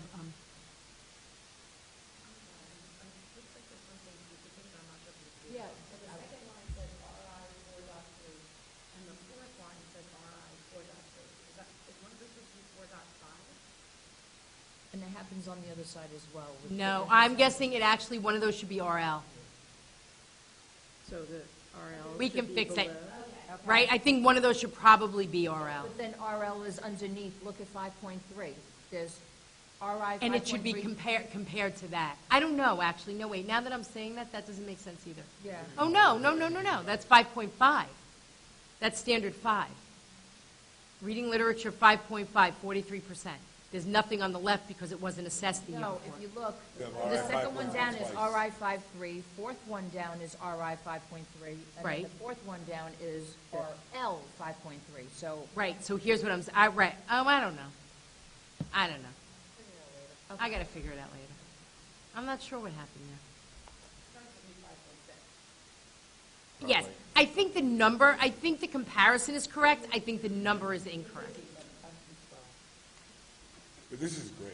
No, this is very, This is very helpful visual, thank you. If I could personally say thank you very much for it. You know what? You don't have to thank me, because let me tell you this. Next year, we could put that up, and that may not have happened. Because some of it is cohort. So I'm always careful. So yes, you're welcome. Say but- thank you, Raina. Results, he's talking about the report and the visual and the clarity of the data. Yes. right? Thank you. But actually, but Raina, Oh, yes. but going back to cohort, I mean, our goal though would be to see growth amongst whatever cohort. So it may be that the number isn't 80, but maybe it went from 30 to 60 as opposed to 50 to 80. I mean, Yeah, but, yes, it is, but I am always cautious because of the way the state assessments are written and done, I just always like to do a disclaimer. I don't know, maybe that assessment also, and I'm not minimizing the level of work you're seeing here, but I don't know, like I look and I always think, well, what was the level of text? How difficult was the text? That's all I'm saying, Brian. I don't want to minimize it, and I really don't, because I think that this was stellar work. I just am cautious that it doesn't mean that that's exactly what you get the next year. That's really what my disclaimer is. Well, and what I'm excited about, and I was saving it for the end, but I'm excited that we're looking at it at the cohort level. That's what I think we should be doing, and understand that each cohort is different. So, Yeah. But I think what Raina's saying is also the problem is you don't get the same test every year necessarily, so the standards may shift in terms of what's tested year. So I guess here's my plug for. if we Well, had- Not yes. by much. So let me, wait, Brian, so let me just go with that, what you just said. So for instance, what you can't see right there is how many questions were there for reading literature, or reading literature 4.2, there was nothing the next year. Or if we go to the first one, reading informational 4.2, you're not seeing how many questions that was. I just like to always put it out there that we can manipulate data in a lot of different ways, and we can say, and not that this is a manipulation, all I'm saying is there is drilling down that would be, and we're not going to do that right now, but that would be telling of the change in percentage. So if there were a lot of questions in one year and not a lot in the year before, that does skew the data. That's all I'm saying. Not that I'm not proud. I think we are all proud, and I think it is a tribute and a credit to our teachers, to our students, and to our coaches. But I just always want us to be asking good questions. That's really what I'm saying. I'd also say, I would just say, for me personally, less about the result, more about the process you described, right? Like taking the data, like we've been talking over the last couple Right, of years. because we've been about- doing that every year. It's just you seeing it, and I just want to say that again. This is the work we've been doing for years. So I'm glad, to be able to present it. I'm with you. Actually, I guess, my pitch, I guess, in terms of if we get to the point where we have our own assessments and we're tracking, we can take out some of those variabilities, because if you're looking at, every year how you're doing exit ticket for unit 4, if we have the same thing every year, you'll be able to see it on a more maybe norm basis for our particular hits. Yes, I think that's true. I think we're not assessment designers, so our assessments are not necessarily as well designed or normed. These questions get normed across. But in any case, I think everybody's happy. Let's go to the next slide. Don't get me started on how those are written on the ELA. Okay. So we are moving on. So now this is math.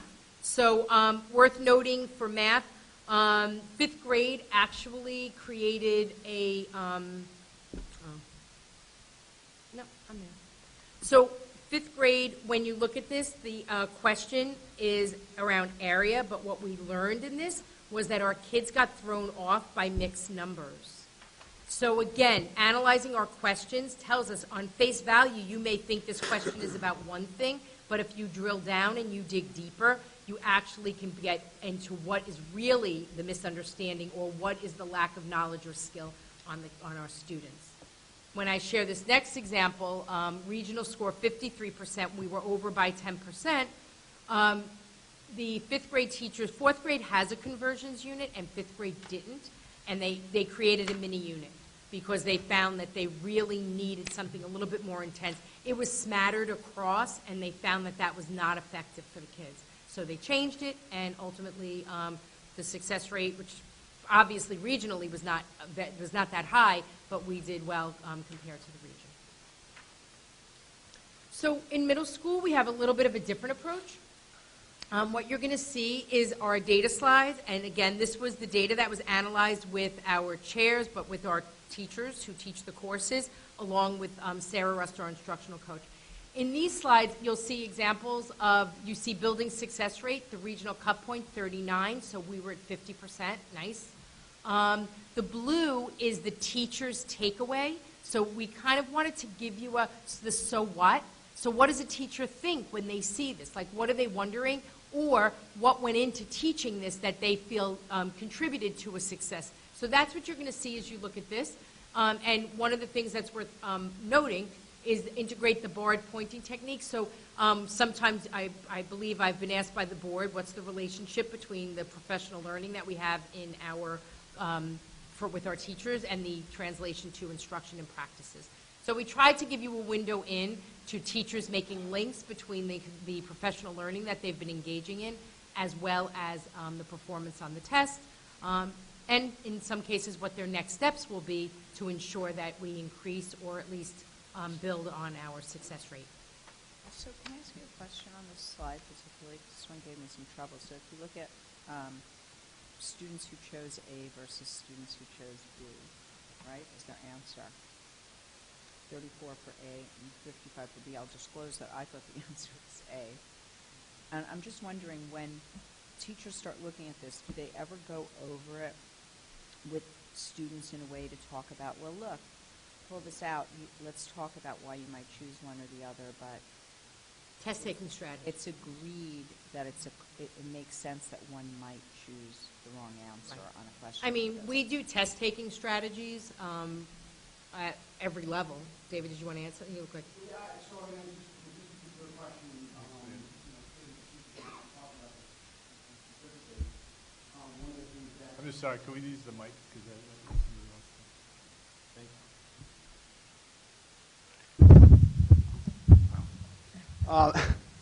One of the things that came up specifically was the need for students to read more widely than just the area that was pointed to with the phrase that was in the question. One of the things that teachers found was that if students, and they talked there about annotating for tone in the writing, if the students read the entire paragraph, they would get to a place where messiness and chaos couldn't be the choice that spoke to the tone of what the writer was talking about with respect to her experience in the restaurant. But that short phrase there, in isolation, actually could be interpreted in multiple ways. So that's what went into some of the takeaways and the so what for the teachers on that particular one. Oh, so you mean on the exam itself, there's more than just paragraph 1? There's like some large excerpt? Yes. Oh, yeah. Yes, this is absolutely. this is just being pulled out. Yeah, I'm that's sorry. right. Okay. Yep. All right. So what you're looking at is, oh, and by the way, just because I know you're getting really good at this, so RL 8.4, right? So you want to keep looking at that. We have definitely analyzed our students and across the grades that they do not do as well in standards 4, 5, and 6 generally, craft and structure. So standards 1, 2, and 3, key ideas and details, 4, 5, and 6, craft and structure, and 7, 8, and 9 are integration of thinking ultimately. And so when we look at our standards, we sort of chunk them that way. You need to have the foundational of 1, 2, and 3. But craft and structure is, it's hard to teach at the lower grades. I don't want to say it's hard to teach. I think it has not always been the norm to teach it. So looking at the structure of a text and understanding the structure, determine the meaning of words and phrases, it's where you're analyzing a text, yes. So this is for 8th grade, right? And then the next slide is 7th, and the next slide is 6th, right? So I'll just wait for my question till after. Okay. So, reading informational, 7.2. So again, the standard is there for you to read at the top what that standard is. Again, you can look in, we included the building success rate, cut points, question gap. You can see the student's choice for answer, and ultimately the blue text, which is really the biggest takeaway, which is the so what, right? So what are the teachers, as a result of analyzing not just this question, but the test and the assessment in general, what were some of the ideas that they took away? And what will they, and what shifts might they make in their practice to ensure that we are addressing that? 6.2, same thing. Again, they also analyzed 6.2. and again, share board strategies that they use to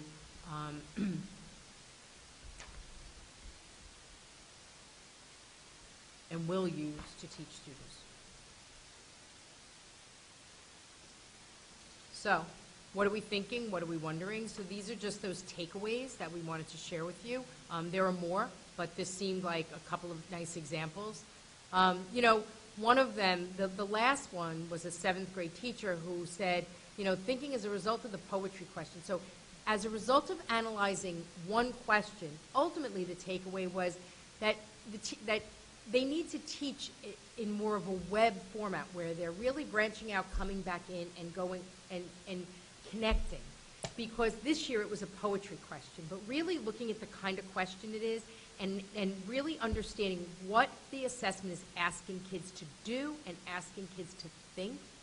So that idea of going back into the curriculum to see where they can revisit, measure, and measure transfer. Because this is a measure transfer. I don't. In other words, what knowledge and skills fit, whether it's a poetry question or whether it's an informational text or whether it's a literary text, what are we asking kids to do that they should be able to do in any kind of text versus something that is specific to a type of text? And we need to give kids both of those experiences, but we need to be measuring transfer. In other words, are the things that we're teaching them, are they applying them in subsequent units and, quite honestly, more importantly, in subsequent years, right? Because if I'm the 6th grade teacher, I could remind them of something I want them to know in the next unit. But in 7th grade, I want them to start to do it on their own because they've transferred what they've learned and they're doing it with automaticity. So that was our ELA. So now we're going to do the same. For math, we start with 6th grade. So here's an example of the approach that the 6th grade teachers took. So you can see that they analyzed the question, and for each of their questions, this box is what they basically did. They looked at the results. They said, what was the reason, right? What was the reason for the error? What misunderstandings might students have that led to the issue? And then what adjustments can they make in their instruction to address that issue? So again, these slides are all about process. They're process of thinking for teachers as they examine the data. For the 7th grade slide we go back to that other model, which is the blue text, which tells you what their takeaway was at the, from looking at that standard.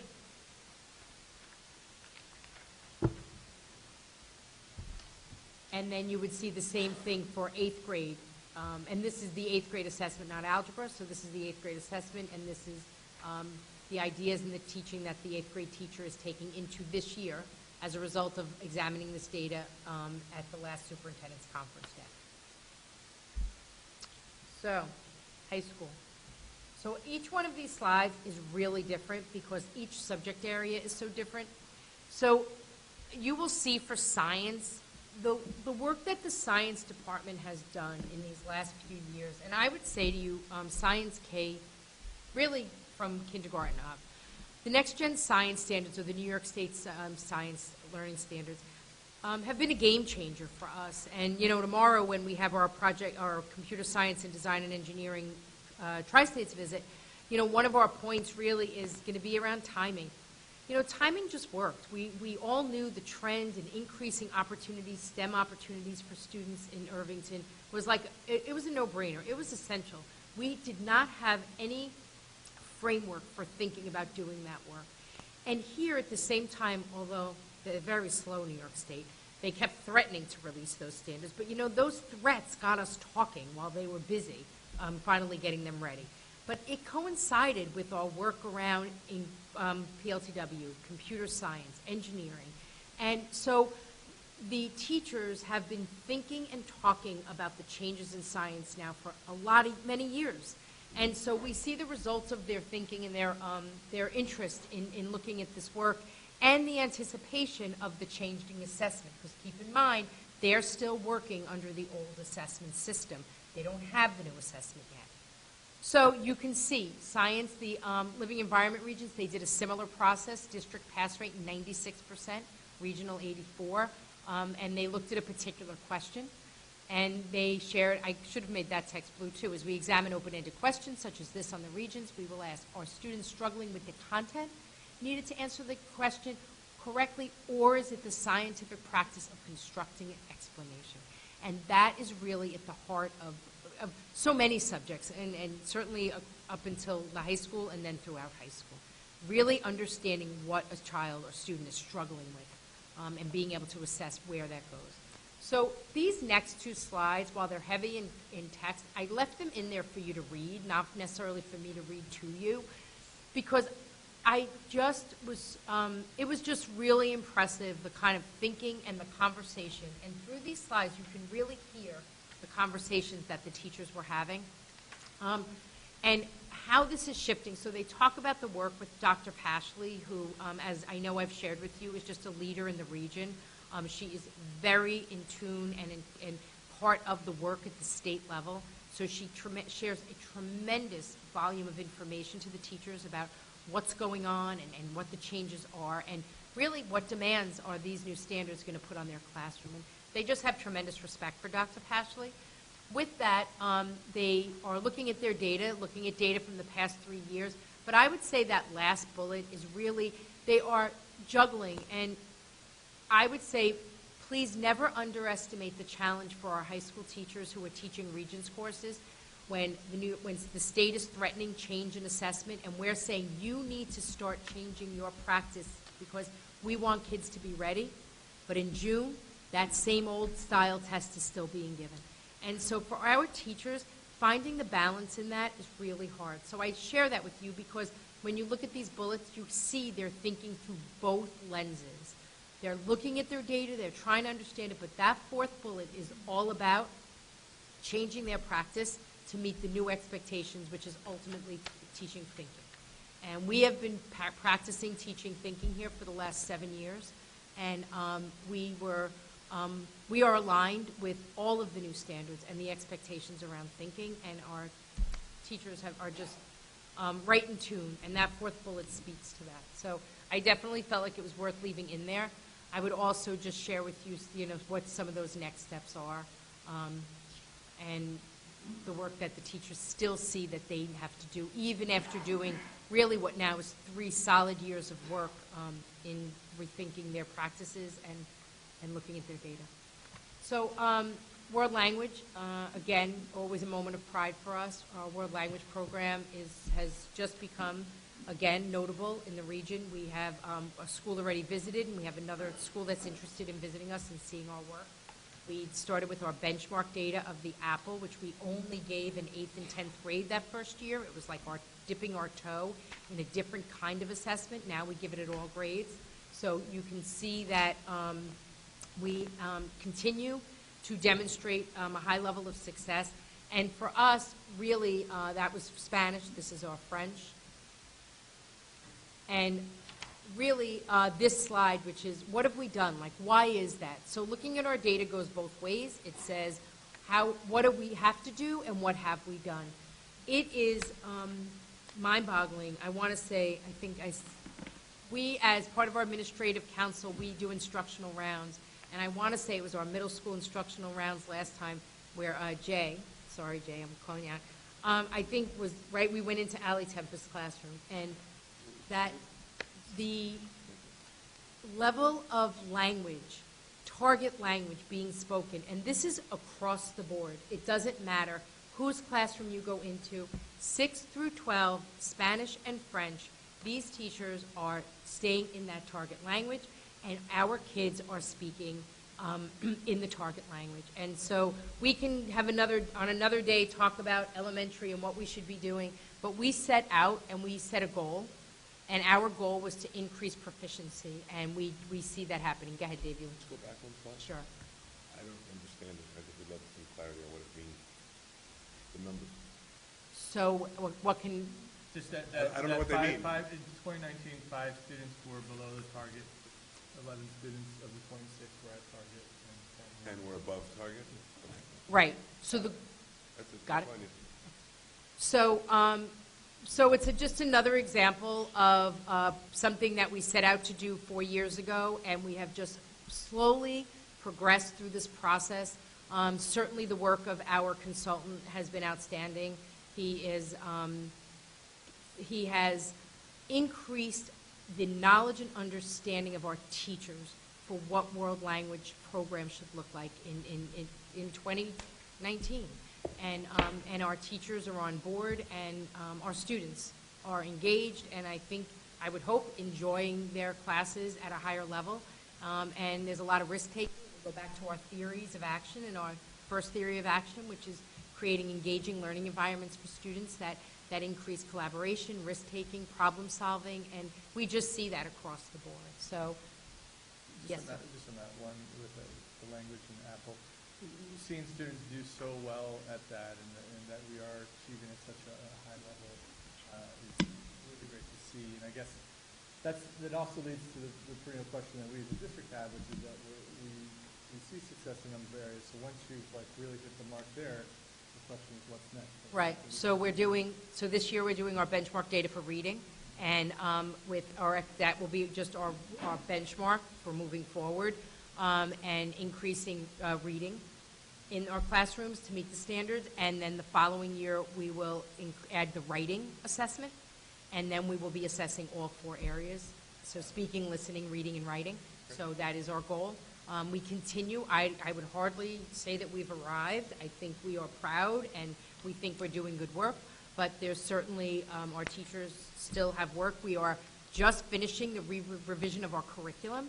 So again, we had our teachers living in 2 worlds. We were asking them to use an old curriculum and a new curriculum, and scaffolding, and kids coming up who, at the highest levels, those students had not seen the targeted proficiency in 7th and 8th if I'm a senior. So, this is still a slow build.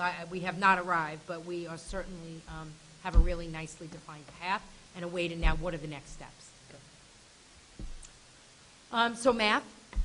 So this was our analysis. Our math teachers looked at, and again, in mathematics, where we have several regions that we can be looking at and understanding, we want to make sure that we are developing systems and processes for how to look at math regions. So I would say, when you look at that, you can see at the bottom, when we look at questions on 3 math regions where Irvington students did not have a high rate of success, we want to know, and they've now developed a set of questions that they're using to look at all of the math regions. It's not only about looking at one.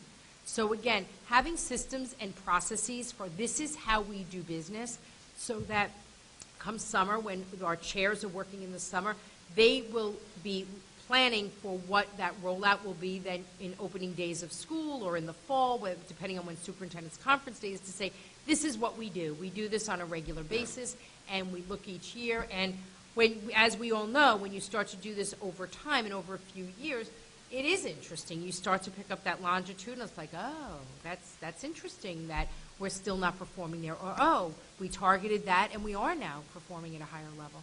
So just having that way of thinking, so it doesn't matter whether it's the algebra or the geometry, but saying we have a system for how we do this work.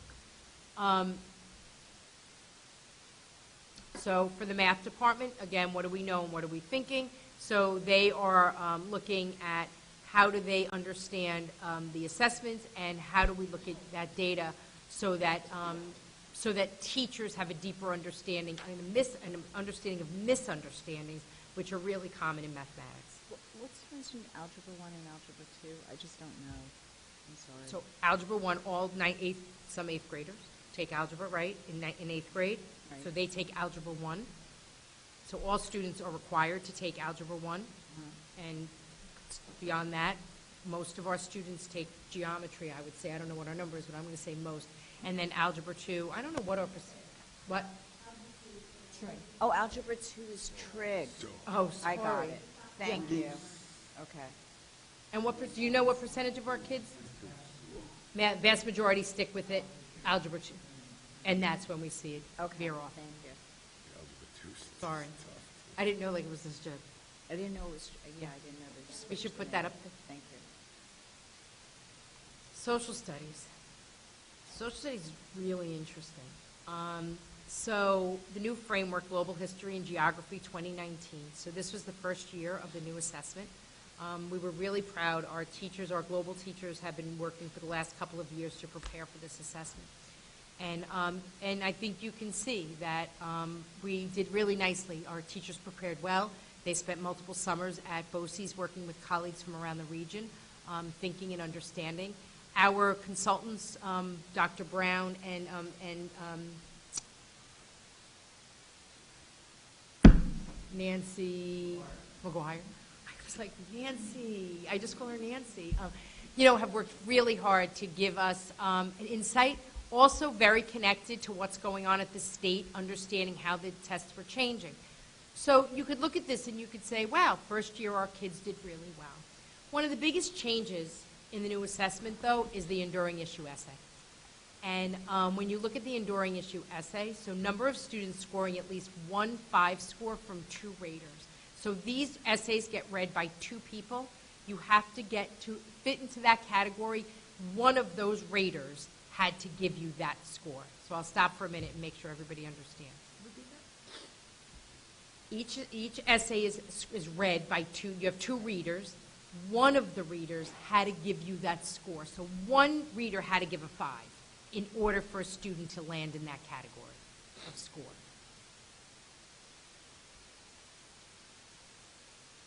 So I say it again. I could say it another way. No, you're with me. Okay. So what you would say here, so again, this is new. But what we would say here is when we look at an exam and we say, so where is our work?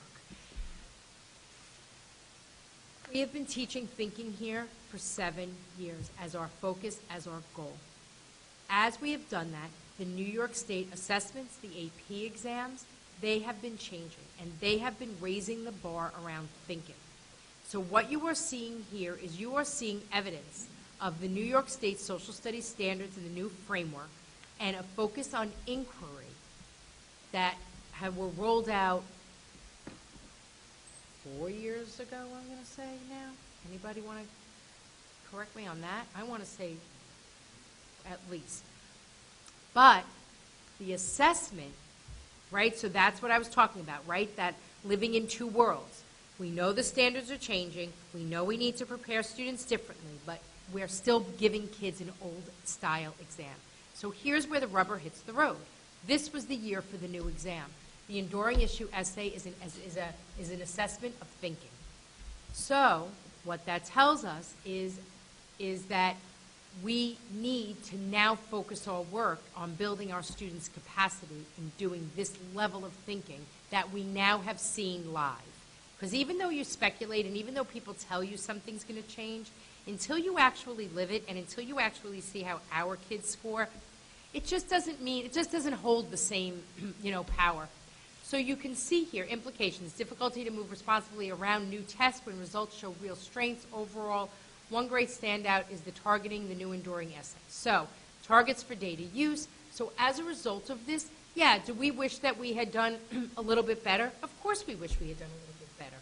But that's why the data analysis is important, because what this does is it says to all of our teachers, 6 through 12, what is the work and how do we target that work? Jeff Reek as a department chair is just outstanding in terms of this level of work. He actually started the conversation with the social studies department a year ago, September, by looking at student work. They wrote enduring essays in their classes and they analyzed that data. So they have started this work, but I would say, and I know that we've had conversations, that this is an area for growth and focus as we move forward. So this is really interesting. So, ELA. Still called right now the CCLS, Common Core Learning Standards. Okay? So no new change in name yet, not next gen yet. So here's the comparison that really, now we've talked, right? You looked at 3rd grade data and 4th grade data and 5th grade and all these. So now we're in high school and we're in 10th grade, and now we're looking at the same standards. So this is Reading Literature Standard 2 and Reading Informational Standard 2, right next to it. If you look across, in green, it's how our kids perform in literature versus informational. So even if you don't look at each individual standard, so here is Standard 2 and 3, notice the difference in how our kids perform under literature versus informational. I'm just going to go back to, I'm going to go to the next slide and then we can come back if you so choose. So if we go to the next slide, we're looking at standards 4, 5, and 6. Again, if there's an NA, it means that it wasn't assessed.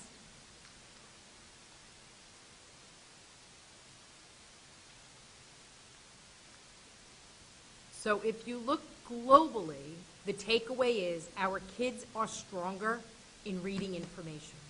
So why would that be? So there's some sort of obvious answers as to why that is. Reading informational, I read informational text in science, I read informational text in social studies, I read informational text throughout my day, right? I'm not relying on my English classroom as the only place that I'm getting or being exposed to informational reading. Sarah Rust, our instructional coach, has already been working with science and now will be working with social studies teachers in an upcoming session on reading and writing across the curriculum. So we have been focused, and the science department actually has done a really great job with this, reading closely. So how are they teaching kids to read informational text in science? So the fact that our kids are have more exposure to informational text would be one place that you might say, I suspect there might be a relationship between them. Go ahead, Brad. Good time to plug, maybe we should go back to reading classic novels, Yeah. like To Kill a Mockingbird and things like that. Just No. maybe for a later discussion. Maybe Yeah. for a later discussion, because I do think that it would be interesting in the future, perhaps not this year, but next year, to discuss how curriculum choice and choice of what's read that's literature versus informational within the ELA curriculum may impact assessment. Yep. So I think that there's no question. It begs the question: how much reading are our kids doing, and how much literature? And I don't know that it's whole class read, because quite honestly, I would rather have more choice and kids more engaged in the text, and then figuring out how do we meet the needs of kids through book groups and clubs and smaller groups, rather than everybody. And by the way, I'm not saying we never read a whole class text. I'm not suggesting that. But I think we need to dig deeper into how do we expand our students' ability to work and understand literary text in a different way than informational, because it is a different set of skills, it's a different set of knowledge, and quite honestly, it's a different experience. It would surely be interesting to learn more. So, English, so what? So, yes. This is for 4th, 5th, and 6th grade, right? No, those are the standards. Standard 4, 5, and 6. The first number is the grade, and the second number is the standard. Not here, not when it, sorry. Sorry, Marie, you were with it. You really did have it, and then the system changed. Hello, New York State. So now it's just the standard. Because it They had it on the yeah. page before, so. No, that's okay. It was a game changer. They like to do that. They like to keep us on our toes. So, reframing of the English 9 and 10 into thematic units has allowed us to incorporate texts of multiple genres, including informational, expository, etc.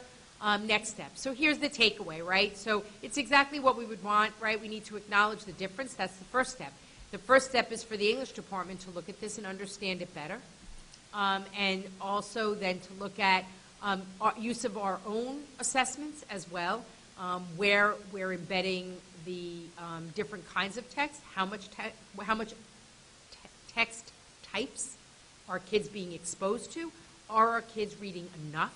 I think would be a question that we've maybe been asking for a while.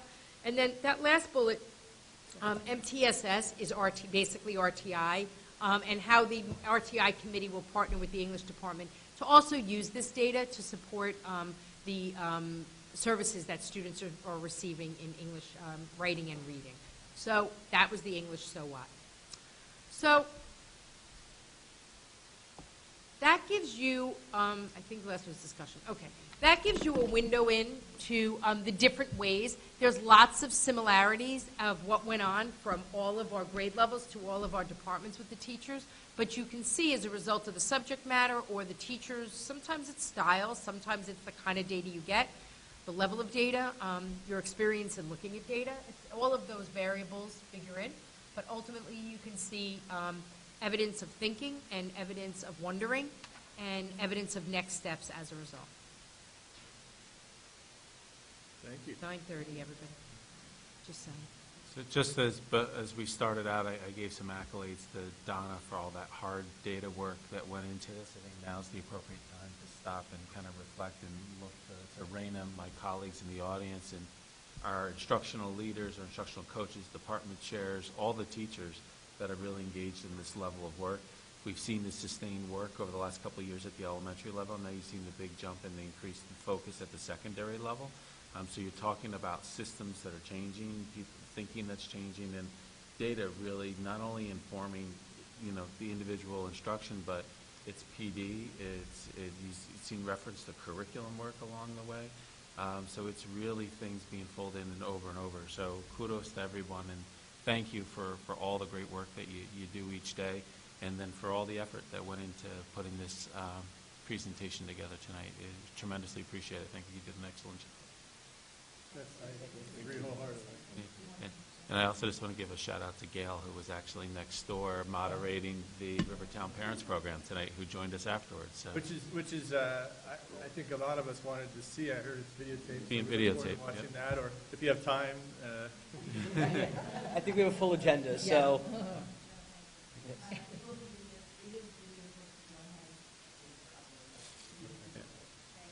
Great. I don't have a question, but I just had a similar comment, which is that I just think this is a great evolution of the student performance report.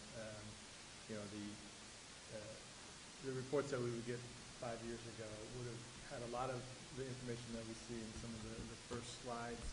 But the question would be, are we looking at this as to how we compare against our cohort schools, or about how my student is doing? And the word that's been used a lot of times is looking at it at a cohort level, and I thought this was a real dive into the work that you've been doing, but for us to get a lens into that, to understand how you take the assessment results and work on your practice. I'm glad to hear that there's the time, that there's the collaboration, and that there's an active learning community that is working together to keep on getting better at your craft. So it's really impressive, and I appreciate it. Thank you so And if I could just thank you for saying that, I would just say 3 months from now, when we're talking about calendar, when you think of PLRD and what the heck are they doing with all that time?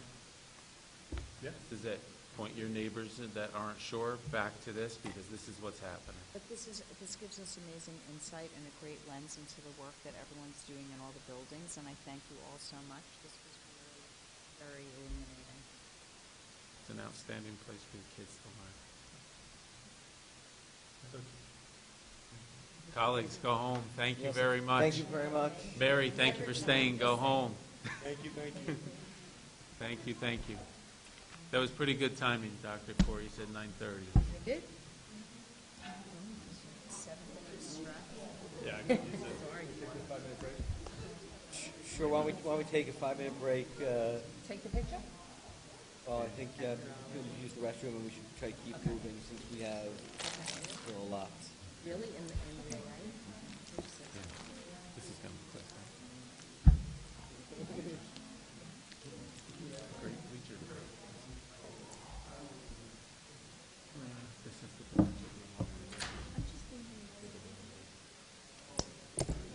Carol, nice job, Dr. Corey. the slide which has the current proposed bleachers and... I put a couple on my flash drive. Which one? Just in case you asked. This one? No, you have like one that shows the footprint of the site. Well, I have the whole presentation that you did, so let's...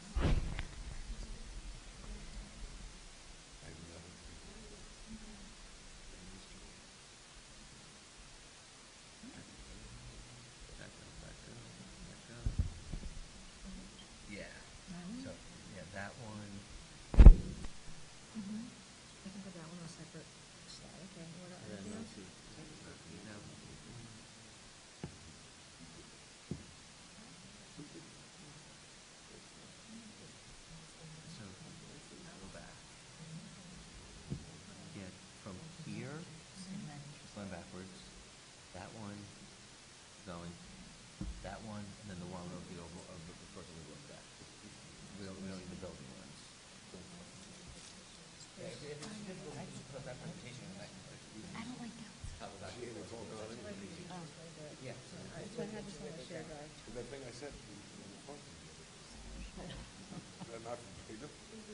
Literally? Yeah, let me just see if I can find it.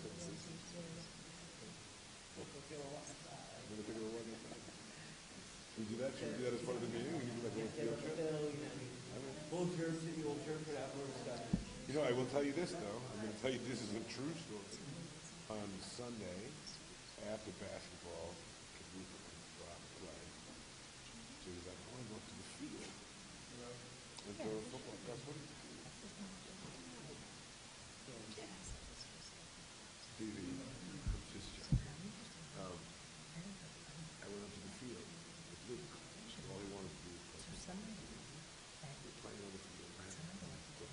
And again, I'm cautious because a state assessment is not what we're being ultimately true. It's a true assessment. We're driving. But Pink and Felicia's good. excellent. The little one around the field. Let me just say, and this is my belief, is that He was running, playing with us. in order to reach mastery, you need to do something a lot. With my phone, I played a game. As people, not you. Gorgeous. I know that. If you give me You something know, all I missed was 20 to minutes. do with a Honest to God, I swear. better of giving pieces of reading, it depends on your purpose. If you're trying to dictate a lot of experience and you're analyzing text, maybe giving them 5 or 10 different experiences of analyzing a shorter text is more valuable than reading a long text, especially because kids are not in TV. That's the problem. Something like dozen years. Or that's why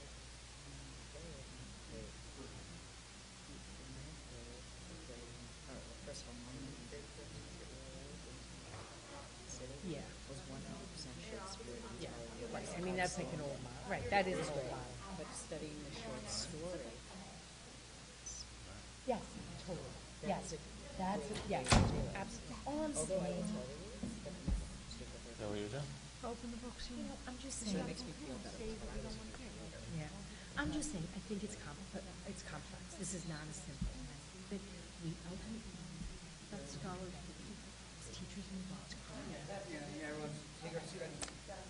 just think that we need to be careful, and I think what we've been working on Was the discussion of the bleachers and the athletics area. So I think as everyone remembers, just to reorient, we've had numerous B&G committees about the project in whole, and in particular this portion of it. There's also been the community groups that have met. There were 2 meetings with that. And out of those meetings, this was where the design had progressed to, which was bleachers laid out that way. They're, Carol, 130 feet across, am I right?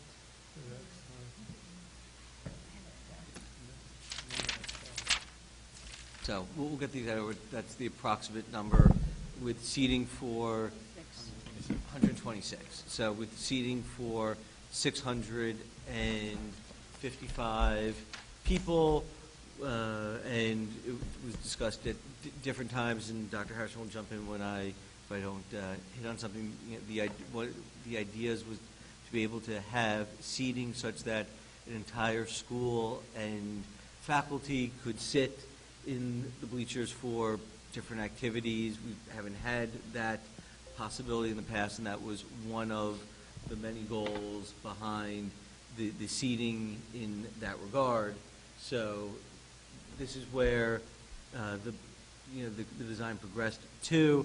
I think, as everyone knows, it was not unanimous amongst B&G in terms of the end point, and that's what we're here to, I guess, finalize this evening and talk about, because we do need to move forward on this, because if it hasn't been made clear in the past, the whole goal of the construction is to basically work from the outside of the site outwards. So we need to get the bleachers built first before we can tackle the athletic building, and then also start to move outwards towards the enclosure of the campus and everything else. So there's a sequencing of work involved. So we do need to give our architects final direction on the bleachers if we want to hold on to having construction start over the summer. So, And just to add to that, the bleachers, all the dirt and everything, that, it's more expensive to remove material from our school property and move it off-site, and they're using a lot of that material for the rest of the project. So that's how they're, connected. yes. But is there also And an if I- issue of access if you build the pavilion building? You have to do the bleachers before the pavilion because then you're not going to have access to that area. You have to be able to, I just think that's important to note. No, exactly. The bleachers have to be built first to do it in a cost-effective and efficient manner. And then also, as Maria said, there's fill that's been moved around. Some of it's to go on top of the current hill area to elevate that. Some of it will be used to fill in the back end of the athletic building. Carol, you were going to give The something goal, to the goal is the bleachers to happen this summer.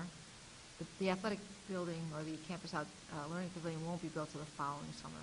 But as Brian mentioned, you have to go out, but they have to be submitted together now. So it's a little bit complicated in the submission. So we're approving something, but it's not going to get built for a while. But it's just the way the sequencing is. So, all right. So Guys, just Just ask why a year apart. because the bidding, the SED review time is going to be different, and then you're going to miss a bidding cycle for a key building, for an expensive building. So the whole, and we talked about this last time, but the whole key of the project to make sure we get good bids is to bid things by March or April. The more in the winter and up until March that you bid, the better. Anytime you bid prior to that, anytime you bid after that, you are not going to get a good bid. Even March is tough. And also remember, so this project is attached to the middle school, which is also the enclosure piece. So all of that's going to SED at the same time for approval. So we need to get this all to SED so we get the enclosure piece approved, to be able to try to do construction on that this coming summer, as well as to get the bleachers done this coming summer, which will allow us to do the learning pavilion the following summer. If we miss that, then everything moves backwards. So, I know there's been a lot of discussion about the bleachers, so I guess if, at this point, if board members have questions, now is the time to ask them. Well, so after our last discussion, I'm sorry to just jump in, but I'm very talkative today. So I went on the site visit, or I went to the walk around and see things, and I kept in mind the 645 and as a number, and the question came up for me, and I've tried to. 655. Oh, 655, and what percentage of the kids in the high school, for example, because you're basing it on that as your population, are actually engaged in sports, outdoor and indoor combined, let's say. And we come up with like a top number based on the numbers that are able to access of about 262. Right, but let me just stop and jump and say, the idea isn't to build something based on our athletic participation, because the kids who are participating in sports obviously aren't going to be sitting there during games. It's meant for spectators. That's great. So I would like to know what are our numbers on spectators at this point. Right now, what do we have? We have seating for 300. No. We have right now. I would say I've been to every all type the of numbers. event over the last several years, and so you have, in terms of the ones at that field, you generally during the season have parents and not even both parents, because it doesn't always work out that way. So if you have the numbers that we got around team sizes vary from 20 to 30, you have around 20 or 30 people spectating on the side. It's the team that might be out Right, there. but obviously we have homecoming, which draws a big crowd. The other thing is that the idea is to be able to have seating for an entire school, whether it be all of Dow's Lane, all of the high school, all of the middle school, to be able to have every school maybe want to have field day there to seat all the students in the bleachers. You may have outdoor assemblies where you're going to want to sit the entire school. I would say, I would say that for me, I look at opportunity, and if I had to give a recommendation to the board, to the broader community, that we would want to build something that could hold the capacity of an entire student body and faculty of a given school. So when we look at that, we think about athletic experiences. So yes, there's certainly, we look at, what is the scale of a crowd from one night to the next. We look at homecoming as being an extreme. From an athletic perspective, there's also possibilities of hosting other larger scale events such as sectional competitions, where there's actually like an RFP process that the section goes through now for selection of locations that Irvington has never been in the mix with because we haven't had the facilities to be able to host some of the bigger events. So there's possibilities there. I would also suggest that there's opportunity for revenue in being able to host larger scale events down the road, should the district choose to go that road. But where I see the greatest opportunity extends beyond the traditional extracurricular sports program. For me, when I look at it, I see the opportunity of outdoor assemblies. I think of that opportunity to bring our Dow's Lane students up, our Main Street School students up, and have a whole school up there for different activities. So if we think of a Color Wars activity, for example, where we're in the Mar Gym where it's jam-packed, you have that opportunity of having all your classes up there once with faculty. There's lots of opportunities that I think will come our way once you have the space. One of those concepts you build, they will come. There will be plenty of opportunity there. When we think of capacity right now, we look at our high school enrollment being somewhere in the 530s generally. But when we look at the trend over the coming years, and Brian, I think, pointed this out in our B&G committee, when you look at grades 5 through 8, we're looking at enrollment of about 575 students, and then considering our current high school faculty, which is the largest up here on the campus, right now our FTE count is 107.5. So given on any day, you're going to have some people absent. So looking at that number 655, we're right at around capacity as it is today with what is proposed at 655, which I think is a responsible level. When we look at trend data enrollment, we see numbers being relatively flat for a period of time. So I think, I understand that there's a balancing act of looking at the use of the hill. I think once we build the athletic pavilion, the bleachers, culture is going to change, but I think there's a healthy balance in looking at the hillside that will remain. The elevation by moving the dirt, as Maria referenced, to elevate it so you'll be able to see out further from the remaining hillside, and then the added seating on top of the pavilion. I think there's a nice balance, a little give and take in between here. And the other thing that was pointed out by our construction manager, the cost differential between the size of the bleachers is negligible, so there's not a significant or really any material cost savings related to the size. Oh, I understand that, except sometimes the cost that you're looking at isn't necessarily the cost of building it, but the Right, well, that's a different issue, but in terms of actual dollars, there's not a material difference. I also want to add that, well, not add, I want to be clear. I participated in both, I was the board member for both, in the stakeholder committee meetings for these projects and also for the school enclosure. Michael was on it for this portion of it, and Dave was on the other one with me for the enclosure of the school. The size of the width, the size of the bleachers was, and the committee knew that their opinion was advisory to the board, but it was never, everyone wholeheartedly agreed that it had to be big enough, the point of it, to build it big enough for the school. No one had a problem with the size as much as there were certain people who were concerned with the height of it. But then once that was shown and a walkthrough, my understanding is the footprint wasn't determined until September of 2000, the actual footprint for the bleachers, is that right? I'm sorry. My understanding is even if you discuss the concept of the number, the size of it wasn't actually available to B&G. No, the drawing was available. What we did not have was the final numbers for the survey to know how high height off the ground it This was right coming? here. Or how wide it would be? No, Oh, we always knew the that. width. You always knew the width? We didn't have the survey, so we knew how high, like, how much was gonna be embedded into the hill and how much was gonna be visible above ground level. Right, no, but we That's didn't- the information we didn't have between community No, no, stakeholder meeting 1 to 2. Right, but that is probably a different timeframe.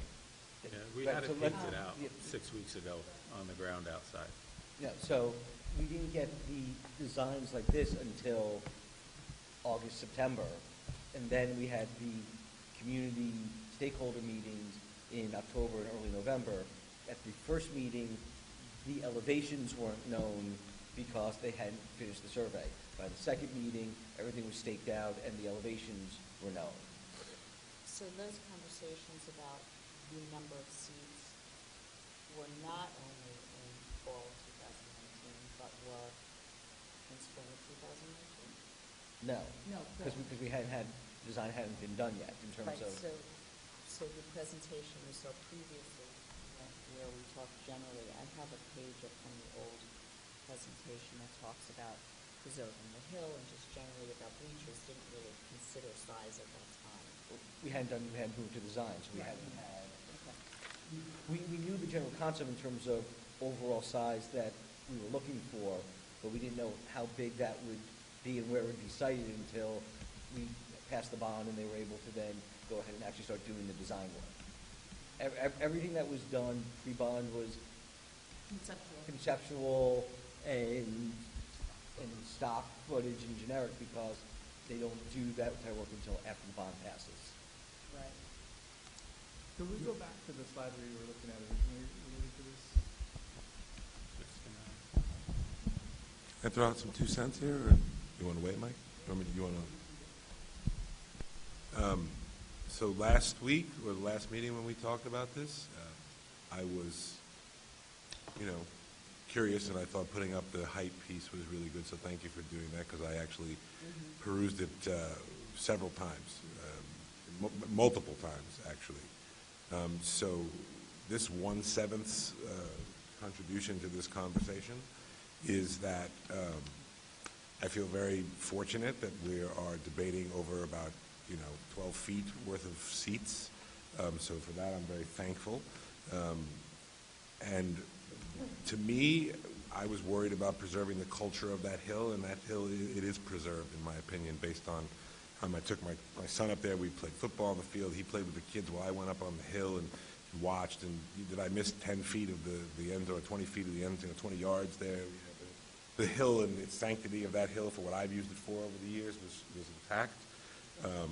So I personally, as a former principal and a former school administrator, agree with you, Chris, that having you can't go back and rebuild it.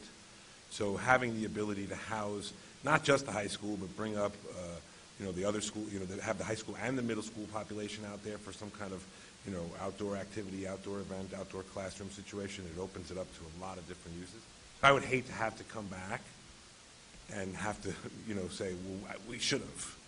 And the loss is really in this particular person's mind is negligible after having really walked around there quite a bit. So that's my 2 cents for this. So I go with the board of B&G committee's original recommendation that we move forward, because I don't want to hold back on this. That's just my 2 cents. I wanted to get that out before. Dave, the one point that I just want to reiterate is the point about looking back. And when we look at this project, I think we're doing a lot of that. We have a lot of hindsight here.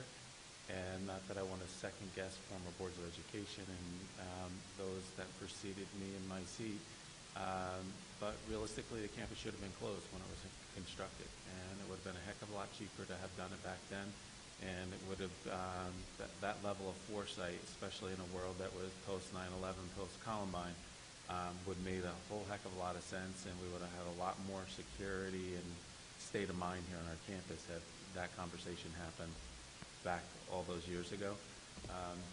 So to me, I certainly think looking to the future, there's lots of opportunity, and I think there's value in making sure that we provide for a full school to be able to take advantage of this.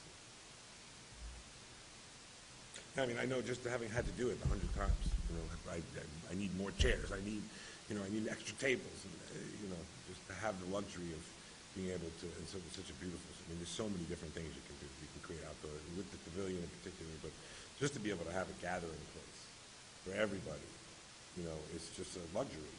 And it's a community resource. It goes beyond the school. So when you think of opportunities, I referenced revenue opportunities that could be a reality someday, but we could also look at youth sports and our community being able to utilize the facility as well. Yeah, and I also thought that even if you narrowed it down, based on where I was standing, and I walked by a tree, and I went underneath, and I walked all over and sat in different spots there. And to me, what I realized and I envisioned was that the building, the media house, whatever it's called, the pavilion. Learning pavilion? No. On the press box. Thank Yeah. you. The press box, no matter how big or wide or narrow the thing is, the press box is still there. So, What's going to happen to the campus, the west side of the track in terms of where the bleachers are now on the west side of the track, not the east side where you're thinking about building? They will be removed. So, And what's going to be the surface? so I would say two things there. We have yet to determine what that surface looks like, but we did have conversation about that being concrete or grass. So there's that dialogue there, but it could be returned to green space. But what it provides for is the opportunity for additional seating, should folks want to do that. People who are going to want to bring chairs there because otherwise they're going to be facing into the sun from the bleachers, which is nice. Right. There are also a lot of other notes. Coach Barry, Hannah, the athletic trainer, a lot of them had some really good comments about that area. For example, Mr. Barry spoke about when they're having the last night relays, and there's so many teams here, having areas for teams to gather, and the water. Yeah, there's still going to be water. There's water utilities there that will remain there once the tower's removed and the bleachers removed. Do you mean water like the water fountains? Yeah, well, there's going to be fountains at the new building, but there's actually water service there. So that the water service needs to remain there because it's just where the water line happens to be. I see. So it's going to be contained in a different structure. But there's opportunity there. So whether that's grass, concrete, or rubberized surface, whatever the case may be. My concern is that we need to put in some sort of permeable surface, because when we did talk about this entire capital project, we said that environmental and sustainability issues would always be considered, and to add any more non-permeable surfaces is just in contradiction to what we've been talking about. Everything that we're doing, so when we look at the far side, first of all, the field in itself is over-engineered. So it actually goes well beyond all the standards for being able to hold stormwater and the permeability that you're referencing. But all the drainage on the side of the field where the bulk of the construction is, they're actually going to update the drainage there to accommodate all that construction. So if there's changes on the other side, I'm sure that we can make a request to make sure they address that. Yeah, because I understand, because through the Measures Field Engineering, we certainly talked about that drainage issue. But you don't want to add impermeable surface, that's all. Okay, we haven't even got into this side of it yet, so we can try to focus I just on, wanted to say, because. on the bleacher piece for now, since given the hour. So And my But they're question is, do you have data on, let's say you're saying homecoming is the biggest event you have right now. What number of people do you have coming to homecoming on a yearly basis? I couldn't even tell you. Spectators? Several hundred. I couldn't even tell you. We don't. We're building something that is going to be used a few times a year until they come. I mean, we're building an awful lot of capacity here, and the idea is that it will change practice. And that's that Article 8. Yeah, just to take your point. If we look at this picture, right now, if we were to imagine it, there's just a handful of seating where the proposed stands are. There's no sidewalks. There's no building of the learning pavilion. So, I think we all connect with the idea that we have a really unique setting for where our high school is located. We have the woods, which is rare in this region. We overlook the Hudson River. It's just really magnificent natural landscape where we're situated. I think there must have been some understanding of that when we presented this to the board and the voters back in the spring, because what we wrote was that, while we were using stock photos, they were just for illustration, and that the bleachers would be recessed into the hill and maintain space for hill seating. So in terms of what we shared for people who were voting on this to approve it, the expectation was not that we would be reimagining the future use. And I would stand by the idea that over the years, as I've observed, most games and events are attended by 20, 30, 50 people. A playoff game gets double that. Homecoming gets a few hundred, I agree. And so if we were building for our use today, for 100% use, 300, 350 probably covers everything we need. So what we've done is we've gone and we've imagined some new opportunities, and that's, those are really interesting and exciting opportunities. But that's grossly increased the scale of what is proposed for the bleachers to seat 655 potentially. And I don't, we still don't have information about, that's, is that, what is the size of this person in terms of when they say 655, is that an adult, is that a mix of people? So we don't quite understand that.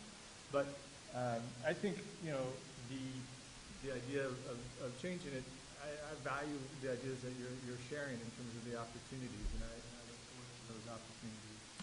I take the same lessons, but maybe some different ones in terms of past bonds. We have more recent experience from our last bond in which, just like this one, we really agree on so much. 99% of what we're doing here, we're on the same page, and we're taking a lot of time on one remaining factor.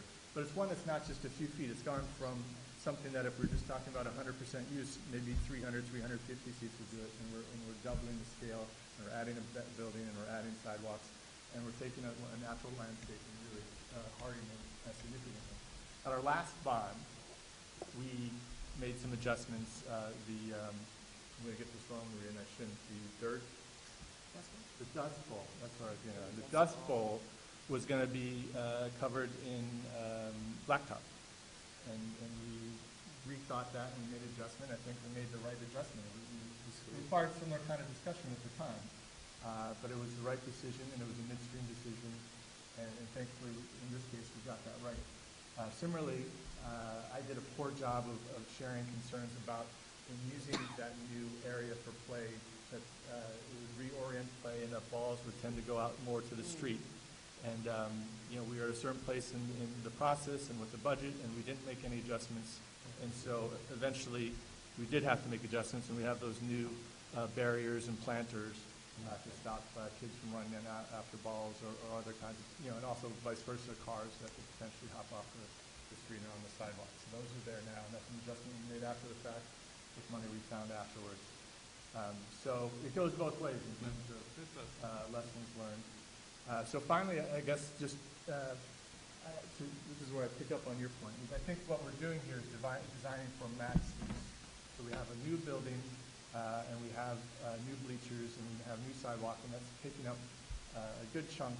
And I guess I had a different feeling when I went to that space. I really appreciate the solution that you presented, Maria, in terms of having us go and take a look. And that gave us a better, I think that engaged us all in thinking about it, and it gave us some perspective.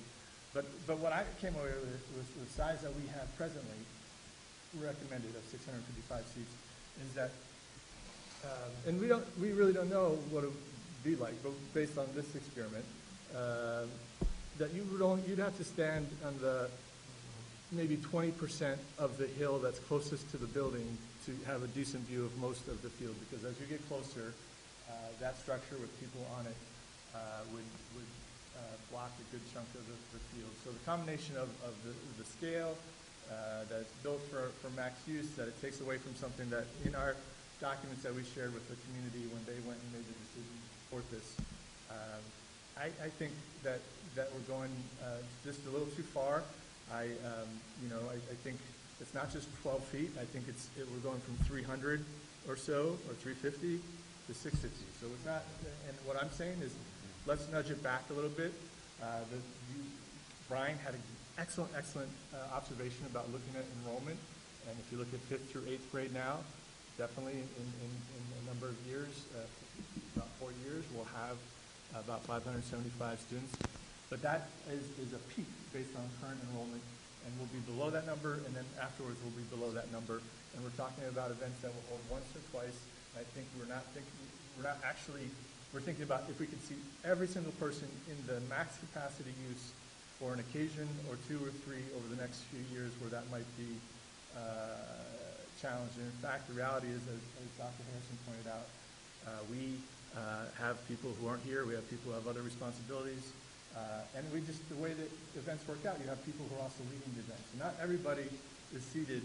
And as we see now, we can always bring in seating. We can always bring in some temporary bleachers if that's called for. But based on what we know now, we are building something that's much larger scale than we ever discussed until, as you observed about a month or 2 ago. We are building something that is a max use that we are unlikely to need most of the time. And it takes away from our landscape in terms of changing it dramatically. And so if we were just doing what we were talking, if we imagined what we were thinking about back in the spring when we voted on this, we'd have 300, 350 seats. They're new ideas, those are great, but those came in the last couple of months. I've listened to those, I think they're great in terms of storage, in terms of letting students, athletes be able to run up and down the hill, in terms of having events. I don't think, based on my observation, we don't have anything to say otherwise, that we wouldn't be out of contention for holding a sectional by the difference that's being suggested. I don't think it's his idea of renting it out that would change either, because we would have great bleachers. So I would ask our board to think about scaling this back somewhat. So, Mike, I have to address a few of those things because I think you're misrepresenting what was presented back in the spring. If you look at that presentation and you look at how far the bleachers extended, it extended probably even further along the field than what that looks like right now. So, I mean, I'm working with you. It wasn't the scale. It wasn't the scale, but you're trying to say that we represented something which wasn't the case. And to add to that, it absolutely Part- was, the hold part- on, yes. but to add Yeah. to that, it was absolutely articulated that we currently had bleachers that were not to code and all of that, but that they were not big enough, that we were not holding enough, that we wanted to hold the whole school there. That absolutely was said. But I just want to say, if we're following your logic, Michael, then why are we spending, and I am not advocating for this, I want to say this right now, then why would we be building an area attached to the storage area that we desperately need? And we need the bathrooms because we know how beneficial that is for us not to open up the school buildings. Why are we building that whole area to the concession area then? If we're following your logic, then we don't need to build that either. No, I'm not doing an all or nothing logic. No, but what I'm saying is if you're using your logic about what is needed now, the amount that, so then why are we spending the extra funds to build a concession stand when very easily they could do it across the street and rent the Well, I think we made a great case for it last year, and that's what we're getting what we said we'd be getting. Yeah, I so think if you look at the so image, I'm that- sorry. So hold Hold on, on. because this was the presentation that was made in the spring. If you look at the size, at least of the bleachers, Yeah. their scale. So, Brian, just to clarify, because you make a point, I understand that drawing is not to scale, and as in terms of how I represented it, I made clear that the illustrations and the images that we were putting up at that time were not reflective of the reality. But what we did commit to was a recessed space in the hill and maintained space for hill seating. And that's the part. And we're still doing that, but we're still doing that. May I say one thing about the picture? I'm sorry, Chris, can you just go back to that? Because I just think one thing that's probably misleading about this photo maybe versus the scaled photo, I think if I look at this visually, the bleachers are actually bigger in this picture and the building is smaller. So the space available appears to be much, in this picture, appears to be much larger. And now that it's all been drawn to scale and we've added the bathrooms, which I'm not sure they were in that drawing, the Well, don't bleachers, forget, originally this drawing though was, just the storage and the- no. I don't know if we thought about putting the press box there. We shifted the The building press over box. to the left and up a little bit, but we also, since then, we added the rooftop seating that wasn't there Right. before. The one point that I just want to make, and this is all in the spirit of discussion, Yes. if the counter argument to what my advocacy was, is that if we only have 20 or 30 people that show up at events, the 120, 130 feet between the bleachers and the learning pavilion are more than enough space for 20 to 30 people to be able to have the view that they want. And that if we're going to say, that if we're going to say that No, we're but building that's capacity. misrepresented. I said for most events, you were right, and I agree with you. For homecoming, we get a turnout, and for football games, we don't get. Listen, for football games, we don't get 200 people. We get a smaller number, but they do stand on that hill, and they do use the stands. And things Can we will just change. clarify, though, they So- stand on the hill because the seats stink. And we don't I just see, want to make we that don't clear, see like that 300 people. ratchety thing that's there right now, 300. you wouldn't catch me sitting on it. I'm No. just saying, I would like to sit on it, but I'm not sitting on it. And So, can I but just also share- just to pick up on what Michael was saying, 'cause I wanted also to talk about the size.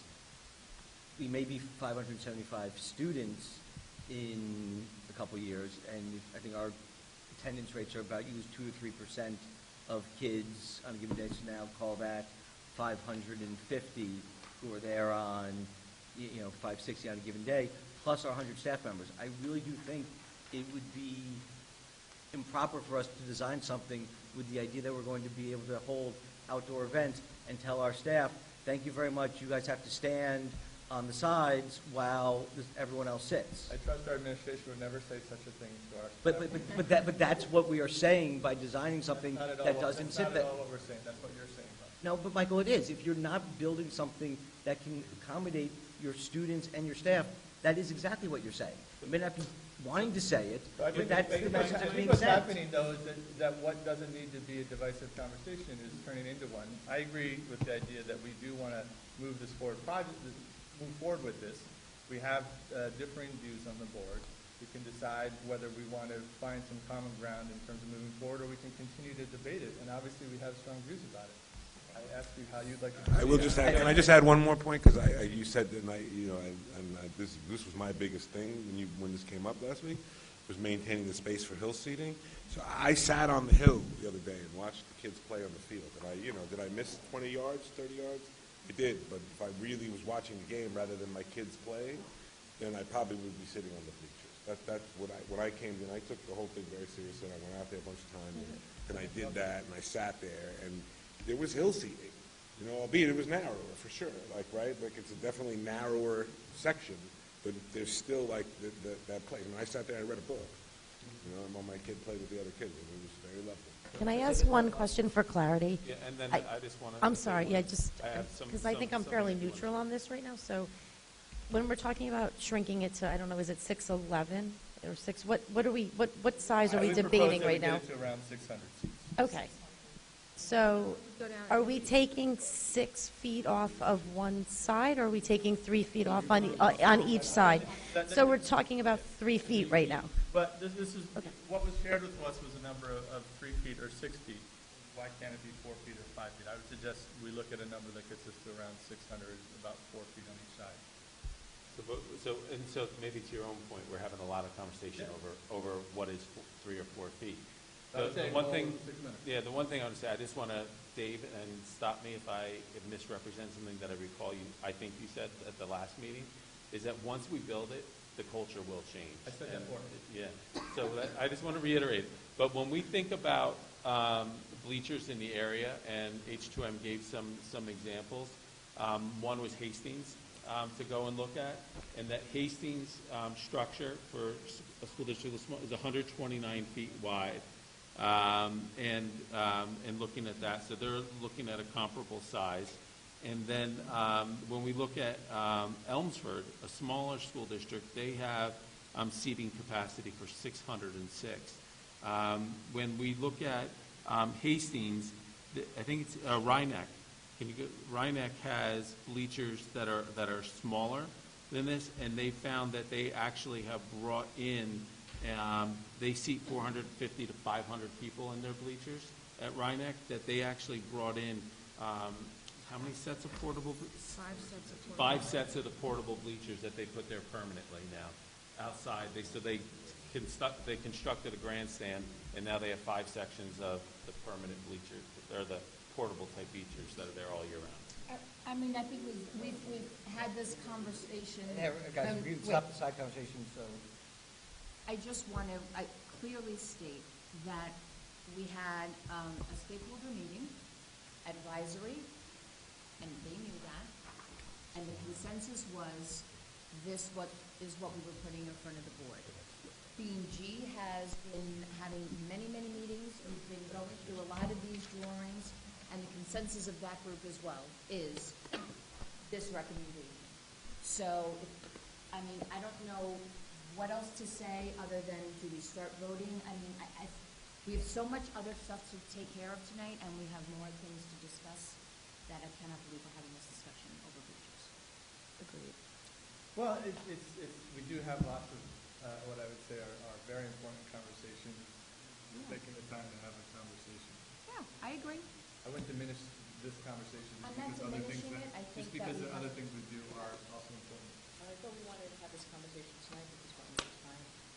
We have to make a decision. We have to make a decision. New York State Education Department. Yep. Sorry, I'm going out on a limb.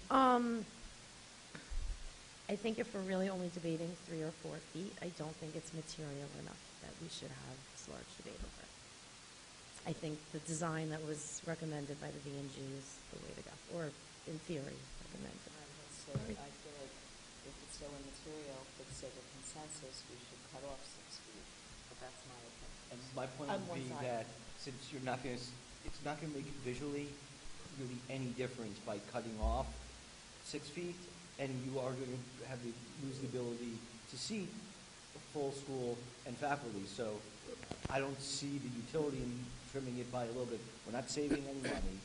Visually, you're going to have minimal differential. I mean, 3 feet extra between the hill, for the hill is, I don't think, a material difference. Yeah, I know, we have to agree to speak, because quite honestly, like I'm saying it's 6 feet, because that was what was proffered as possible middle ground. I see this as, personally, as a board member, thinking about other aspects other than, first of all, certain uses that I don't feel comfortable have been described to me other than something that's going to happen in the future that hasn't even been described to me with sufficient detail to understand what you're thinking about when you talk about these outdoor events that are not, that have never been done before. I mean, I just don't have a really strong sense of it. I do feel we have a very beautiful campus, and I, as I said earlier in this conversation, when we talk about costs, I believe that costs are not only reflected in, well, we get more seats for the same amount of money, but also the opposite, we get more green space for the same amount of money. So it's really how we perceive it differently. I will have to agree that we disagree. I will just add one other thing. I also think we don't live in Florida in an environment where it's sunny a lot of the time and people are outside all the time. So the idea of having everyone outside, I think it's a lofty goal. And I love the idea of getting the kids outside. I think in theory it sounds wonderful. But I think in practicality, I suspect that there's going to be many days that we're actually not going to be able to do what we planned just because the weather's not going to cooperate. So, but with that being said, I just think 3 feet on one side, I just don't think is material enough to change the conversation.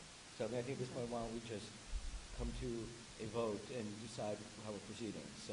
Just to add on that comment, and then I agree with you that we should run. I think you're right. When outdoor events do happen, it's when conditions are very nice, and so the idea that we're going to have not enjoy the space, and that's really how I think of it as the space. I think it's similarly like when we have good days, we're outside, we enjoy it, and why build the maximum use for the next 20 years for such a limited I agree, but then I think the conversation is about something much smaller, not about the three. If it's not 6 feet on one side, it sounds like it's 3 on each. We could go smaller. So, right, I mean, if we want to talk about, if it's going to be 6 to 10 on one side, I think that's a different conversation, but 3 on one side to me is just such a small amount of space to be. So this is the classic I've been of listening to accommodating Guys. to the right. Michael. But if the idea is that we're going way too big, that's the feeling that we have. If you're suggesting we go bigger, that's a conversation we can have also. No, not I don't think I'm bigger. talking about In terms bigger. of more Yeah, dramatic At this cuts, but point, smaller. at this Yeah, much point, smaller. it's either this is the design or 3 feet smaller, and those are our 2 options. That's what you're proposing, but what I'm hearing from Aaron is that a 3 or 4. Michael, the record. Let me finish. No, because you said, Please don't shut me down. I'm Let not me sure you have, finish. you're saying the same thing. Why are we having over and over. let's have a polite conversation? No, what I'm hearing from Aaron is that if we're going to discuss cutting the size of the stands, let's go much smaller if we're going to make a meaningful change. Michael, that's not what you So- said. Well, Is that what you're I'm saying? actually, If that's what we were Brian, debating. I'm actually trying to elicit that as. But I heard we're debating You're 2 trying to- options. One was 3 feet smaller on each side versus the full 6 feet. Yeah, so it was like 655 versus 611, and that was cutting 3 feet off on each side. That's what I've heard that we've been discussing. If that's not it, then I'm misunderstanding what we're discussing, but if that is what we're discussing, then yes, 3 feet to me I is don't too de think we've minimis. gone further to have our architects go beyond, we've looked at like the 3 6-foot piece to get it impacted seating. We haven't had estimates on seating sizes and cost estimates that if we did 10 feet on each side. Right. I would just add, What we have discussed is a total of 6 feet smaller, 3 feet on each side, right? Just so we're all talking about the same I numbers. think you go for a goal of 600 and just cut 4 feet to 4 feet. But I also think the reason that it sounds like not much is because I've attempted to, in proposing that we have this conversation, to fit all these different needs in. Because the reality is, if we were just talking about the use, that we could get by with a dramatically smaller stand. And my desire is to try and hit a lot of the marks, but not go for the biggest scale possible. Right. So we could certainly talk about much smaller, and I would be interested in having that conversation. And I want to say something with Maria and Brian. Let's just talk about this generally, what we think about it. You know, I understood fully that your stakeholders were talking about hurdles and certain types of outdoor equipment that need the height in order, we talked about that. You can't make it lower and get that storage, and those items cannot be stored in the pavilion. So I understood that, you know, so my concerns about the height, I was like, okay, I'm willing to let that go. But on the width, I really would like to see a smaller width. I understand, but, again, this one, I wanted to add something, just something you said about, so I haven't heard anything about possibilities. Oh, thank you. Right, because, so I stick by what I said before, like, if I'm gonna make a choice, I'd rather take the choice that limits me less. Having been a school administrator and having a field probably bigger than this out in my backyard on 120th Street, I can give you 3 examples, right, where I used them. One was when they did the Parkland walkout. So when all the kids across the entire state of New York, or at least the tri-state area, decided that they were going to march out in response to the Parkland shooting. And I was able to, you have a meeting place. You have a place where you can organize kids. That's one example. Well, we already had a walkout. I'm just We saying, organized but perfectly again, nicely, felt to safe define around. possibilities is nearly impossible. You're limiting possibilities when you go ahead and you say, I want to make it smaller and it can't fit people. So like, I just wanted to address that there are many circumstances where things like that come up where you have the space that you can organize effectively. That's one of the, I mean, you know, I can go through another one. We did one with the Black Lives Matter. We had another piece where we needed to do that. There's just a lot of different. I'm talking about ideas that involve people sitting in the bleachers, seeing something that's not a sporting And what I'm event. saying to you is that it's very difficult to define the multitude of possibilities. So my piece is why limit them. so, I think at this point, That's what I wanted to say. make a motion, call for a vote, so we can either approve this plan, I guess, or not. I'd make a motion to explore substantially reducing the size of the stand beyond what's been discussed. Oh. Why don't we start with a motion to approve this plan? So, I made a motion. no, No, I made a motion first, Michael. He asked I'm- for a I motion. asked for a motion as the president, so I made a motion first. So, Is there a second? What are we, Second what are we, to- mo- what are we moving? Maria made a motion to approve the plan H2M and building Second. the ground. all in favor? Aye. All right. Opposed? Oh, I voted aye on voting. Yes. So No, so now you vote, yes or no, or abstain. Oh, wait, I'm sorry. I did not get on Robert's rules. So now we're voting on the question that was raised? Yes. Yes. No, Okay, thank you. So, Carries. 4-2. okay. so now we move on to item 7.1, which is the consent agenda. Can we get a motion to approve the consent agenda? Before it's up after we approve. Oh, Can I ask you a yes, we're question? going to approve afterwards, we just approve it first. We approve it, then we pull out. Oh, Okay. No, there's Wait a other second. items to discuss. So if there's items that you want to pull out, why don't you say it now before you move it? No, one item was already pulled out. Yeah, there's one item. And, okay, we're good, broadcast. Wait, so it's already pulled out? Yeah. Yeah, that's not consent. Okay, Yeah. thank you. Sorry, I didn't hear you. Am I allowed to ask a question about? Yeah, well, capital? first though, we need the motion to approve Sorry. the agenda. Okay. So moved. Sorry. Do we have a second? Second. Okay. All in favor? Aye. Okay, so now, if there are any questions on the consent agenda, now is the time. Just, Wait, I did was- we already approve the agenda? Yeah, you did. Oh, did we? oh, I have a little, oh, but you go ahead and ask I the didn't question. We really can late. always rescind the motion if need be. So okay. just the reminders, if we're gonna, you can certainly have discussion and question after a second with Robert's rules. But we've already passed it. sorry. If Yeah. through the discussion and questions, there's something that changes your consent that was just granted, we can always rescind the motion. I don't think that'll happen. It's more, I think, just sharing information with the board. For the Castle contract, which I think reviewing our SEL plan and putting something together and assessing it, I think is obviously instrumental and an integral part of what we need to do moving forward.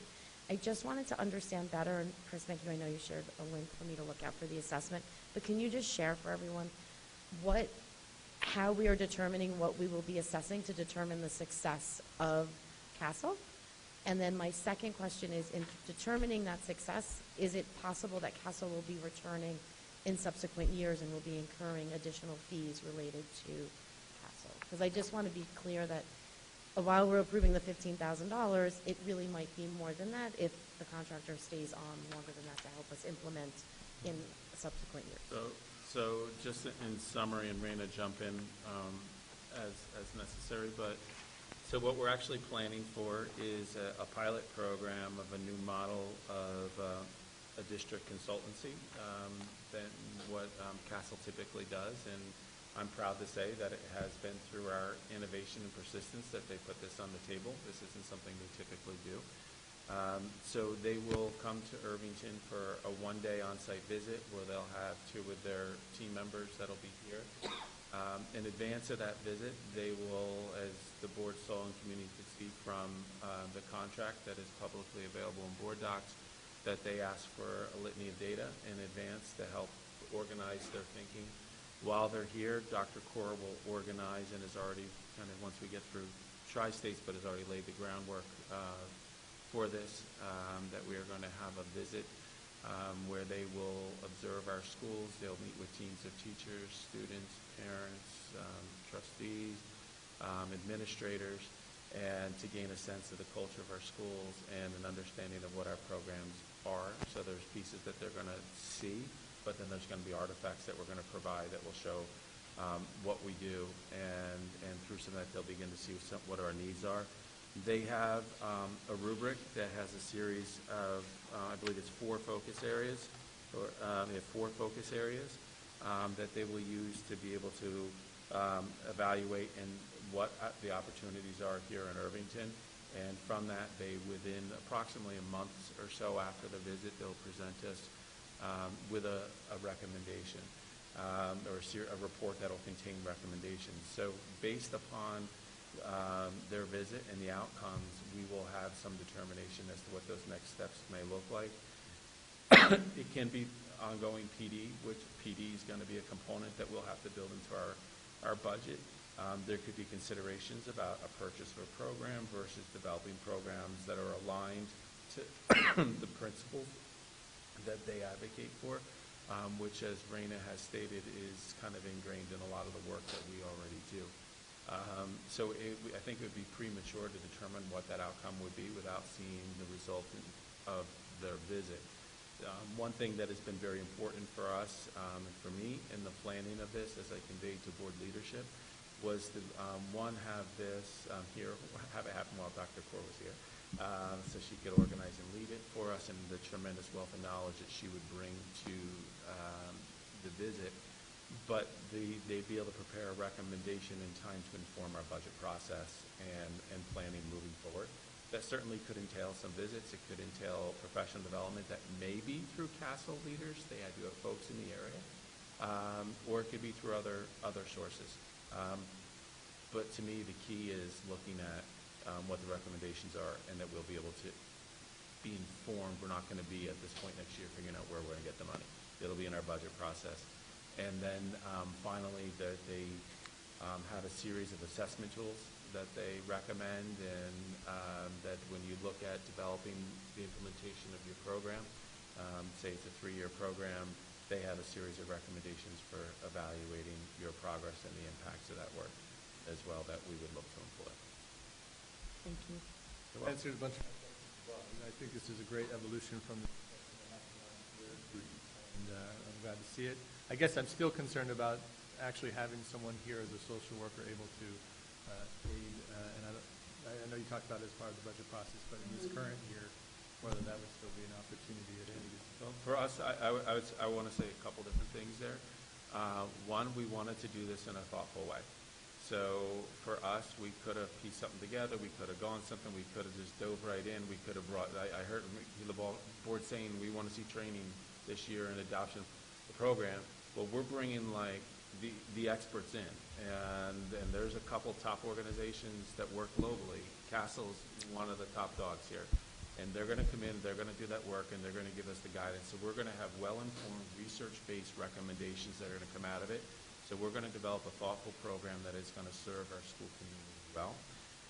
And then the final piece, I'm going to say, probably a point of the frustration, I'll be real transparent with you, during our budget process last year was the alignment of SEL with our social worker, because yes, a social worker plays a role in an SEL program, but our call and our demands then and even greater today for a social worker comes in on a different level, and it's mental health support and crisis intervention and supporting our families.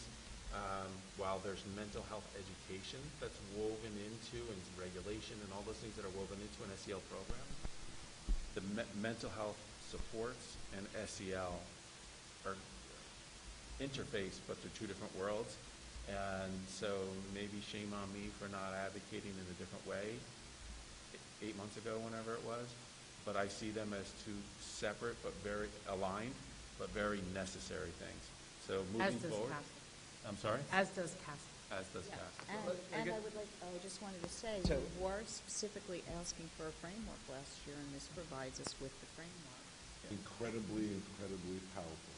Right, CASEL is so well thought of and works with so many organizations. And also, when we were talking about enclosing our campus and we're talking about hardening our campus, it's this SEL piece and doing it the right way that also leads to safety.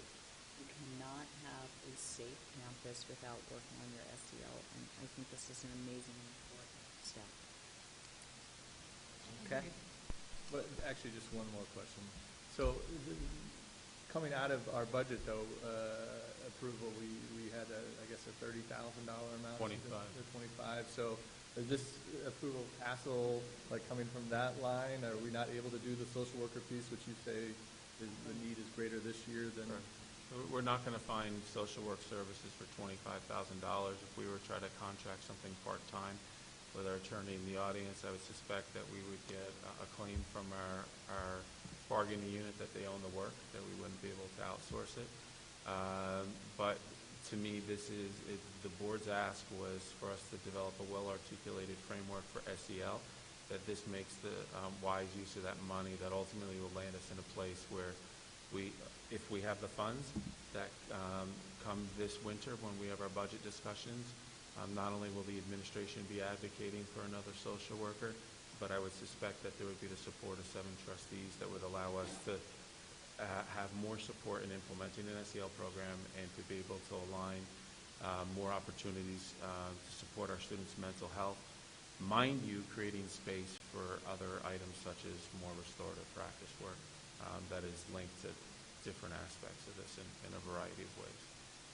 So the reason I bring it forward today, I think is, and I did consult with the leadership team on this, is symbolic, and that the board asked for some approval on how that money was going to be used. By our policy, I could have just signed the contract and we could be underway, but we took this time, and even though Raina has been engaged with Castle and beginning to plan, I bring it forward to you today for that approval that you asked for when you approved the budget last year. I would tell you that we're also going to be looking to do some additional work that's going to be associated with bias and some work that I'm hopefully will be able to outline for the board in the near future that will require some additional monies, and I would ask that we tap those resources as well for it. Thank you. So now we move on to item 10.6, which was not in the consent agenda, so can we get a motion to approve item 10.6? So moved. Second. All in favor? Aye. Abstain. Thank you. Also want to make note in our consent agenda of the various donations that were approved this evening. Thank the IEF for their donations for robotics and hands-on science, and the PTSA for their grants for the 3rd grade art museum trip and the Americana exhibits focusing on the Civil War. We thank our partners for their donations. Our next meeting will be here December 3rd at 7:30, and we'll get a motion to adjourn to executive session to discuss matters pertaining to the employment history of particular persons and collective bargaining. Second. All in favor? Aye.